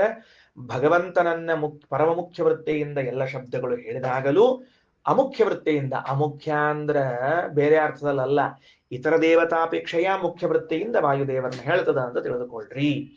ಇನ್ನ ಬ್ರಹ್ಮಾಂಡ ಪುರಾಣದ ಒಂದು ವಾಕ್ಯ ಬಂತು, ಅದನ್ನ ಹೇಳಿ ಇವತ್ತು ಪಾಠ ಮುಗಿಸೋಣಂತ. ದ್ವಾವಾತ್ಮಾನೌ ಹಿ ದೇವೇಶು ದೌ ಪ್ರಾಣೌ ದೌ ಚೇತನೌ. ಇಡೀ ದೇವತೆಗಳ ಗುಂಪಿನಲ್ಲಿ ಇಬ್ಬರ ಆತ್ಮ, ಇಬ್ಬರ ಪ್ರಾಣ, ಇಬ್ಬರ ಚೇತನ. ಮುಗದ ಹೊತ್ತು ಏನ್ ಹೇಳ್ರಿ? ದೇವೇಶು ದೇವತೆಗಳಲ್ಲಿ ಎರಡು ಆತ್ಮಾನು, ಇಬ್ಬರು ಆತ್ಮರಿದ್ದಾರೆ, ಇಬ್ಬರು ಪ್ರಾಣ ಇದ್ದಾರೆ, ಇಬ್ಬರು ಚೇತನ ಇದ್ದಾರೆ. ಏನ್ರಿ ಹಂಗಂದ್ರೆ ಉಳಿದವ್ರ ಆತ್ಮ, ಉಳಿದವ್ರ ಚೇತನ, ಉಳಿದವ್ರ ಪ್ರಾಣ ಅಲ್ಲೇ ಅಲ್ಲ ಮತ್ತ ಅಂತಂದ್ರೆ ಹಂಗಂತಲ್ಲ. ಯಾರಿಗೆ ನಾವು ಆತ್ಮ, ಯಾರಿಗೆ ಪ್ರಾಣ, ಯಾರಿಗೆ ಚೇತನ ಅಂತ ಕರಿಲಿಕತ್ತೀವಿ ಅಂದ್ರೆ ದೇವತೆಗಳಲ್ಲಿ ಅಜ್ಞಾನ ಅಭಿಭವ ಅಸ್ಪೃಷ್ಟವು. ಅಜ್ಞಾನದ ಸ್ಪರ್ಶ ಇಲ್ಲದೆ ಇದ್ದವರು ಇಬ್ಬರಿದ್ದಾರೆ ಜಗತ್ತಿನಲ್ಲಿ. ಏನೋ ಬಹಳ ದೊಡ್ಡ ತತ್ವ ಇದು, ಮರಿಬೇಡ್ರಿ. ಎಂದೆಂದೂ ನಮ್ಮ ಆಚಾರ್ಯ ಶ್ರೀಮದಾಚಾರ್ಯಗೆ ಅಜ್ಞಾನದ ಸ್ಪರ್ಶ ಇಲ್ಲ. ಮುಗದೇ ಹೋತು. ನೀವು ಇತರ ದೇವತೆಗಳ ಬಗ್ಗೆ ಮಾತೇ ಆಡಬಾರದು. ದೇವರನ್ನ ಬಿಟ್ರ ಏನ್ರಿ, ಯಾರಾದ್ರೂ ಅಜ್ಞಾನದ ಸ್ಪರ್ಶ ಆಗದೆ ಇದ್ದವರು ಇದ್ದಾರ ಅಂತಂತಂದ್ರ ವಾಯುದೇವರೇ ವಾಯುದೇವರೇ ವಾಯುದೇವರೇ. ಅಂದ್ರೆ ಒಂದೇದ್ದು, ನಮ್ಮ ಪರಮಾತ್ಮ ಎಂದೂ ಅಜ್ಞಾನಕ್ಕೊಳಗಾಗಿಲ್ಲ. ನಾವು ದೇವರಿಗೆ ಬಯ್ಯೋ ಕಾಲಕ್ಕೆ ಹಿಂಗ್ಯಾಂಗ್ ಮಾಡಿದ್ವು ಅಂತ ಕೇಳ್ಬೇಡ್ರಿ. ಅವ ಅಜ್ಞಾನದಿಂದ ಮಾಡ್ಯಾನ ಅಂತ ಅರ್ಥ ಆಗ್ತದೆ. ಎಕಡೆ ಇಟ್ಟಿದ್ದಿ ತಲಿನ್ನ ಜಗತ್ ಸೃಷ್ಟಿ ಮಾಡೋ ಕಾಲಕ್ಕೆ ನನ್ನಂತ ಒಂದ್ ಸೃಷ್ಟಿ ಮಾಡಿದಲ್ಲ, ಹಿಂಗೆಲ್ಲ ಕೇಳಿಕೋಬೇಡ. ದೇವ್ರು ಅವ್ನು ವಿಚಾರ ಮಾಡಿ, ನಮ್ ಭಾಷಾದಾಗ ಅವ್ನು ವಿಚಾರ ಮಾಡಿ ಅವನ ನಿಮ್ಮನ್ನು ಹುಟ್ಸ್ಯಾನ. ವಿಚಾರ ಮಾಡಿ ಎಂಬುದು ನಮ್ಮ ಭಾಷೆ, ಅವ್ನ್ ಗೊತ್ತದ ಯಾರು ಹುಟ್ಸ್ಬೇಕಂತ. ವಾಯುದೇವರು ಎಂದೂ ಅಜ್ಞಾನಕ್ಕೊಳಗಾಗೇ ಇಲ್ಲ. ಆದ್ದರಿಂದಲೇನೆ ಅವರನ್ನ ಪ್ರಾಣ, ಚೇತನ, ಆತ್ಮ ಅಂತ ಕರೆದಿದ್ದೀವಿ. ಹಿಂಗ್ ಈ ಅಭಿಪ್ರಾಯದೊಳಗೆ ಹೇಳಿಕತ್ತೀನಿ ಅಷ್ಟೆ. ತದನ್ಯೇ ಚೇತನ ಸರ್ವೇ ಪ್ರಾಣಾತ್ಮಾನಶ್ಚ ಏವ ಚ. ಹೌದು, ಅವರೂ ಹೌದು, ಇಲ್ಲಂದಿಲ್ಲ. ಅಜ್ಞಾನಾಭಿಭವ ಸ್ಪೃಷ್ಟಾ ತಸ್ಮಾತ್ ತೇ ಹ್ಯಧಮಶ್ರುತಾ. ಅಜ್ಞಾನದಿಂದ ಅಭಿಭೂತರಾಗಿ ಅಧಮರಾಗಿದ್ದಾರೆ. ಅಂದ್ರೆ ಏನ್ ಮಾಡ್ಬಿಟ್ರಿ? ಈಗ ಒಂದು ಮಾನದಂಡ, ಭಗವಂತ ವಾಯುದೇವರು ಇಬ್ಬರೂ ಕೂಡ ಎಂದೆಂದೂ ಅಜ್ಞಾನಕ್ಕೆ ಒಳಗಾಗದೇ ಇದ್ದವರು, ಇತರ ದೇವತೆಗಳೆಲ್ಲರೂ ಕೂಡ ಅಜ್ಞಾನಕ್ಕೆ ಒಳಗಾದವರು. ಒಂದು ವ್ಯವಸ್ಥೆ ಮಾಡಿದ್ರು. ಮಾಡಿದ ಮೇಲೆ ಇತರ ದೇವತೆಗಳು ಅಜ್ಞಾನಕ್ಕೆ ಒಳಗಾದದ್ದರಿಂದ ಅವರನ್ನ ಅಧಮರು ಅಂತ ಕರಿಬೇಕು. ಪರಮಾತ್ಮನು ಆಬ್ವಿಯಸ್ಲಿ ಉತ್ತಮ ಅಂತ ಕರಿಲೇಬೇಕು. ಆದರೆ ವಾಯುದೇವ್ರನ್ನ ಏನ್ ಕರಿಬೇಕು ಅಂತ ಸಮಸ್ಯೆ ಬಂತಲ್ಲ, ಅದಕ್ಕೆ ವಾಯುರ್ ಮಧ್ಯಮ ಅಂತ ಕರೆದು ಬಿಡ್ರಿ. ಮುಗಿದು ಹೋದ ಕೆಲಸ. ಮಧ್ಯಮೋ ವಾಯುರೇವೈಕಃ ಉತ್ತಮ ಕೇವಲೋ ಹರಿಹಿ ಸರ್ವಶಬ್ದೋದಿತೌ ತಸ್ಮಾತೇತೌ ದ್ವಾವೇವ ನಾಪರಃ. ಹೀಗೆ ಅಜ್ಞಾನದ ಸ್ಪರ್ಶವಿಲ್ಲದೆ ಇದ್ದದ್ದರಿಂದಲೇನೆ ಇವರಿಬ್ಬರೂ ಕೂಡ ಏನಾಗ್ಯಾರ? ಸರ್ವಶಬ್ದ ವಾಚ್ಯರಾಗಿದ್ದಾರೆ. ಆಯ್ತಾ? ಅನ್ನೇ ಚೈವ ಮಿತೈ ಶಬ್ದೈ. ಉಳಿದವರು ಮಿತವಾದ ಶಬ್ದಗಳಿಂದ ಕರ್ಸ್ಕೋತಾರೆ. ನ ಅಮಿತೈ ಕ್ವಚಿತ. ಅಮಿತವಾದ ಅಪರಿಮಿತವಾದ ಶಬ್ದಗಳಿಂದ ಕರೆಸಿಕೊಳ್ಳೋದಿಲ್ಲ, ಪರಿಮಿತವಾದ ಶಬ್ದಗಳಿಂದ ಕರ್ಸ್ಕೋತಾರೆ. ಹೌದ್ರಿ, ಬರೇ ನೀವು ನಿಮ್ ವಾಯುದೇವರು ನಿಮ್ ನಾರಾಯಣ ಅಂತ ಹೇಳ್ಕೊಂಡು ಕೂತ್ಕೊಳ್ರಿ. What about Lakshmi? ನಮ್ಮ ಅಮ್ಮನ ಕಥೆ ಏನೋ ಅಂತ ಕೇಳಿದ್ರೆ, ಶ್ರೀರಪ್ಪಿಖಿಲ ಶಬ್ದೋಕ್ತ. ಸಂದೇಹವಿಲ್ಲದೆ ಮಹಾಲಕ್ಷ್ಮಿಯು ಎಲ್ಲಾ ಶಬ್ದ ಪ್ರತಿಪಾದ್ಯಳಾಗಿದ್ದಾಳೆ. ಆದರೆ ವಿಷ್ಣುವನ್ನತು ಮುಖ್ಯತಃ ಭಗವಂತ ಹೆಂಗ ಮುಖ್ಯವಾಗಿ ಸರ್ವಶಬ್ದವಾಚ್ಯನೋ ಹಂಗಲ್ಲ. ಇದು ಎಲ್ಲರ ವಿಷಯದಲ್ಲೂ ಸರಿ. ಹಾಗಾದರೆ ಪರಮ ಮುಖ್ಯ ವೃತ್ತಿಯಿಂದ ಪರಮಾತ್ಮ, ಅವರಿಗಿಂತ ಸ್ವಲ್ಪ ಕಡಿಮೆ ಮುಖ್ಯ ವೃತ್ತಿಯಿಂದ ಮಹಾಲಕ್ಷ್ಮಿ, ಅವರ ಕಡೆಯಿಂದ ಸ್ವಲ್ಪ ಕಡಿಮೆ ಮುಖ್ಯ ವೃತ್ತಿಯಿಂದ ವಾಯುದೇವರು, ಇತರ ದೇವಾಪೇಕ್ಷೆಯ ಮುಖ್ಯ ವೃತ್ತಿಯಿಂದ ವಾಯುದೇವರು ಕರೆಸಿಕೊಳ್ಳುತ್ತಾರೆ. ತಸ್ಮಾದ್ ಅಮಿತ ನಾಮ ನಾಮಪಿತೌ ಮಿತ ನಾಮವತ್ ಶ್ರೀಶ್ಚ ವಾಯುಶ್ಚ. ಅದರಿಂದ ಲಕ್ಷ್ಮೀ ಪ್ರಾಣದೇವರು ಅಮಿತ ನಾಮ ಇದ್ರು ಮಿತನಾಮನೇ. ಯಾಕ? ಭಗವಂತನಷ್ಟು ಮುಖ್ಯ ವೃತ್ತಿಯಿಂದ ಕರೆಸಿಕೊಳ್ಳಲ್ಪಡುವುದಿಲ್ಲ. ವಿಷ್ಣುಸ್ತು ಮುಖ್ಯೋಕ್ತೇ ಅಮಿತಾಭಿಧ. ಭಗವಂತನ ವಿಷಯದಲ್ಲಿ ಮಾತ್ರ ಮುಖ್ಯವಾಗಿಯೇ ಎಲ್ಲ ಶಬ್ದ ವಾಚ್ಯತ್ವವನ್ನು ಹೇಳಬೇಕು, ಬೇರೆದಲ್ಲ. ಅನಂತ ನಾಮಕತ್ವಾಚ್ಯ ಸೋನಂತ ಗುಣೈರಿತಃ. ಇದೇ ವಾಕ್ಯ ಹೇಳಿದ್ದೇನೆ ಆಗಲೇ. ಅನಂತ ನಾಮಕತ್ವಾಚ್ಯ ಸೋ ಅನಂತ ಗುಣೈರಿತಃ. ಅನಂತ ನಾಮ ಉಳ್ಳವನಾದದ್ದರಿಂದಲೇನೆ ಅನಂತ ಗುಣವುಳ್ಳವನಾಗಿದ್ದಾನೆ. ಪೃಥಂಗ್ ನಾಮಾನಿ ಯಸ್ಮಾತ್ ತದ್ಗುಣಾನೇವ ಪ್ರಚಕ್ಷತೆ. ಪ್ರತ್ಯೇಕ ನಾಮಗಳು ಭಗವಂತನ ಒಂದೊಂದು ಗುಣಗಳನ್ನ ಹೇಳ್ತಾ ಹೊರಡುತ್ತದ. ಪೃಥಂಗ್ ನಾಮಾನಿ, ಪ್ರತ್ಯೇಕ ನಾಮಗಳು ಭಗವಂತನ ಒಂದೊಂದು ಗುಣಗಳನ್ನ ಹೇಳಲಿಕ್ಕೆ ಹೊರಡ್ತದೆ. ತದ್ಗುಣ ಇತ್ಯಾದಿ ಬ್ರಹ್ಮಾಂಡೆ. ಇಷ್ಟು ಬ್ರಹ್ಮಾಂಡ ಪುರಾಣದ ಬಂತು. ಇಲ್ಲಿಗೆ ಒಂದು ಚಾಪ್ಟರ್ ಕ್ಲೋಸ್ ಆಯ್ತು. ಈಗ ಹೊಸ ಅಂಶ ಏನು ಶುರುವಾಗ್ತದ, ಏನನ್ನ ನಾನು ಮಧ್ಯಾಹ್ನದೊಳಗೆ ಪಾಠ ಹೇಳ್ಬೇಕು ಅಂತ ಇಟ್ಕೊಂಡೀನಿ, ಅದನ್ನ ಉಪಕ್ರಮ ಮಾಡ್ಲಿಕ್ಕತ್ತೀನಿ. ಈಗ ಏನು ಅಂದ್ರೆ, ಇಂದ್ರದೇವರು ತಮ್ಮ ಮನೆಯಲ್ಲಿ ಒಂದು ಯಾಗ ಮಾಡ್ತಾ ಇದ್ದಾರೆ. ಯಾಕೆ ಬಂತು? ಲಿಟ್ರಲಿ ಬೃಹತಿ ಸಹಸ್ರ ಶುರುವಿನ ಏನ್ ವಿಚಾರ ಮಾಡ್ಲಿಕ್ಕೆ ಬೃಹತಿ ಸಹಸ್ರದ ಮಹತ್ವ ಏನು. ಎಲ್ಲಾರು ನಮ್ ಜೀವನದೊಳಗ ಒಂದ್ ಸರ್ತಿಯರ ಬೃಹತಿ ಸಹಸ್ರ ಮಾಡಿಸ್ಬೇಕು. ಒಂದ್ ಸರ್ತಿ ಆದ್ರೂ ಮಾಡಿಸ್ಬೇಕು. ಒಂದೇ ಸರ್ತಿ ಅಲ್ಲ, ಒಂದು ಸರ್ತಿ ಆದರೂ ಮಾಡಿಸ್ಬೇಕು. ಎಲ್ಲರೂ ಸೇರಿಕೊಳ್ರಿ, ಸಂತೋಷದಿಂದ ಒಂದ್ ಕಡೆ ಹೋಗಿ ಕೂತ್ಕೊಳ್ರಿ, ಮಾಡ್ರಿ ಬೃಹತಿ ಸಹಸ್ರ ಮಾಡ್ರಿ. ಎಷ್ಟು ಚಂದದ, ಎಷ್ಟು ಚಂದದ ವಿಷ್ಣು ಸಹಸ್ರನಾಮ ಸಂಪೂರ್ಣವಾಗಿ ಅದಕ್ಕೆ ಬರುವಂತಹದ್ದು. ಇಲ್ಲಿ ಹೇಳ್ತಾರೆ, ಅನ್ನ ದೇವರಿಗೆ ಲಿಟ್ರಲಿ ಊಟಕ್ಕೆ ಹಾಕಿದ ಪುಣ್ಯ ಅದ ಬೃಹತಿ ಸಹಸ್ರ. ಅದು ಹಿಂದಕ್ಕೆ ಏನಾಯ್ತು, ಇಂದ್ರದೇವರು ಆ ವೃತ್ರಾಸುರನ ಹತ್ಯೆ ಮಾಡಿದ್ರು. ಮಾಡಿದ ಮೇಲೆ ಅವ್ರಿಗೇನು ತದಗಮೇ ಉತ್ತರ ಪೂರ್ವಾಗೆ ಶ್ಲೇಷ ವಿನಾಶ, ಏನು ಸಮಸ್ಯೆ ಇಲ್ಲ, ಆಗಾಮಿ ಪಾಪ ಲೇಪ ಇಲ್ಲ. ಆದರೂ ಲೋಕಕ್ಕೊಂದು ಪಾಠ ಕಲಿಸ್ಬೇಕು ಅನ್ನೋ ಉದ್ದೇಶದಿಂದಾಗಿ ತಾವು ಮತ್ತೆ ಇಂದ್ರ ಪದವಿಯಲ್ಲಿ ಕೂಡಬೇಕು ಅನ್ನೋದಕ್ಕೆ ಆ ಪಾಪ ಪರಿಹಾರ ಮಾಡಿಕೊಳ್ಳೋಣ ಅಂತ ಮಹಾವ್ರತವನ್ನ ಮಾಡ್ಲಿಕ್ಕೆ ಹೊರಟು. ಆ ಮಹಾವ್ರತ ಮಾಡ್ಲಿಕ್ಕೆ ಹೊರಟಾಗ ಯಾರ್ಯಾರವರು ಹೋಮಕ್ಕೆ ಬಂದವರು, ಸ್ವತಃ ವಾಯುದೇವರು, ವಿಶ್ವಾಮಿತ್ರರು, ಪರಮಾತ್ಮ, ಬ್ರಹ್ಮದೇವರು, ಭೃಗು ಋಷಿಗಳು ಎಲ್ಲರೂ ಬಂದಿದ್ರಂತೆ. ಆಗ ವಿಶ್ವಾಮಿತ್ರರು ಒಂದು ಶಸ್ತ್ರ ಮಂತ್ರ ಬೃಹತಿ ಸಹಸ್ರ ಹೇಳಲಿಕ್ಕೆ ಹೊರಡ್ತಾರೆ. ಹೇಳಲಿಕ್ಕೆ ಹೊರಟಾಗ ಬಂದು ಇಂದ್ರದೇವರ ಬಾಜು ಕೂತ್ಕೊಂಡು, ಹೇಳ್ರಿ ವಿಶ್ವಾಮಿತ್ರರೇ ಬೃಹತಿ ಸಹಸ್ರ ಹೇಳ್ರಿ. ಅಲ್ಲಿ ಎದುರಿಗೆ ಕೂತಾನ ಯಜಮಾನಿ, ಇಲ್ಲಿ ಬಂದು ಕೂಡ್ತಾನ ಹತ್ರಕ್ಕೆ, ಹೇಳ್ರಿ ಅಂತ ತಿಳ್ಕೊಂಡು ಒಂದ್ಸರ್ತಿ ಬೃಹತಿ ಸಹಸ್ರ ಹತ್ರ ಶಸ್ತ್ರ ಮಂತ್ರ ಹೇಳಿದ್ರು. ಒಂದ್ಸಲ ಹೇಳಿದ್ರು. ಒಂದ್ಸಲ ಹೇಳಿದ್ಮೇಲೆ ಅಂದ ಇಂದ್ರ, ಇನ್ನೊಂದ್ಸಲ ಹೇಳ್ರಿ ಅಂದ. ಮತ್ ಹೇಳಿದ್ರು, ಮೂರನೇ ಸಲ ಹೇಳ್ರಿ ಅಂದ್ರು. ಮೂರು ಬಾರಿ ಬೃಹತಿ ಸಹಸ್ರವನ್ನ ಕೇಳಿ ಸಂತೋಷ ಪಟ್ರು ಇಂದ್ರದೇವರು. ಯಾಕಂದ್ರೆ ಹೇಳೋ ಕಾಲಕ್ಕ ಅವ್ರೇನ್ ಸಂಕಲ್ಪ ಮಾಡಿದ್ರೆ ಗೊತ್ತೇನು ವಿಶ್ವಾಮಿತ್ರರು, ಭಗವಂತ ಈ ಬೃಹತಿ ಸಹಸ್ರ ನಿನಗೆ ಅನ್ನದಂತೆ ಪ್ರಿಯವಾಗಲಿ, ನಿನಗೆ ಅನ್ನದಂತೆ ಪ್ರಿಯವಾಗಲಿ, ನಿನಗೆ ಅನ್ನದಂತೆ ಪ್ರಿಯವಾಗಲಿ ಅಂತ ಹೇಳಿದ್ದಕ್ಕೆ ಮೂರ್ ಸರ್ತಿ ಕೇಳಿದ್ರಿ. ಮೂರ್ ಸರ್ತಿ ವರ ಕೊಟ್ಟ ಇಂದ್ರ. ಮೂರನೇ ಸರ್ತಿ ಇನ್ನೊಂದು ಹೇಳ್ದ, 3 ವರ ನಾ ಕೊಟ್ಟಿನಿ, ನಿಂಗೇನ್ರ ಬೇಕಾದ್ರೆ ಕೇಳು ಅಂತ. ವಿಶ್ವಾಮಿತ್ರ ಕೂತವ್ರು ಹೂ ಆರ್ಯು ಅಂತ ಕೇಳ್ಬಿಟ್ರು. ಎದುರಿಗೆ ಕೂತವ್ ನೀ ಯಾರು ಅಂತ ಕೇಳಿದ್ರು. ಇಂದ್ರ ನಾನು, ನೀ ಅಲ್ಲ ಅಂತ ಹೇಳೋರು. ಯಾಕಂದ್ರ ನಿನ್ನೊಳಗೆ ಎಂಥ ತೇಜಸ್ಸು ಬಂದದ ಅಂದ್ರ ಅಲ್ಲಿ ಕೂತಾಗಿದ್ದ ತೇಜಸ್ಸು ಬೇರೆ ಅದ, ಇಲ್ಲಿ ಕೂತಾಗಿ ಬಂದ ತೇಜಸ್ಸು ಬೇರೆ ಅದ. ನೀ ಯಾರು ಅಂತ ಕೇಳಿದಾಗ ಪ್ರಾಣೋವ ಅಹಮಸ್ಪಿರುಷೇ, ನಾನೋ ಅಂತ ಹೇಳಿ ವಿಶ್ವಾಮಿತ್ರಿಗೆ ಒಳಗ್ ಕೂತ ಪರಮಾತ್ಮ ತನ್ನ ಪರಿಚಯ ಮಾಡಿಸ್ಕೊಳ್ತಾನೆ, ನಾನು ಬಂದಿದ್ದೇನೆ ಈ ಯಜ್ಞಕ್ಕೆ ಅಂತ. ಬೃಹತಿ ಸಹಸ್ರ ಭಗವಂತನಿಗೆ ಪ್ರಿಯವಾಗ್ತದೆ ಅಂತ ಹೇಳುವ ಮುಂದಿನ ಮಾತು ಹೊರಡ್ತದೆ. ಮಧ್ಯಾಹ್ನದಾಗ ಪಾಠಕ್ಕೆ ಬಂದ್ರೆ ಉಳಿದದ್ದನ್ನು ತಿಳಿಸ್ತೀನಿ. ಕೃಷ್ಣಾರ್ಪಣಮಸ್ತು.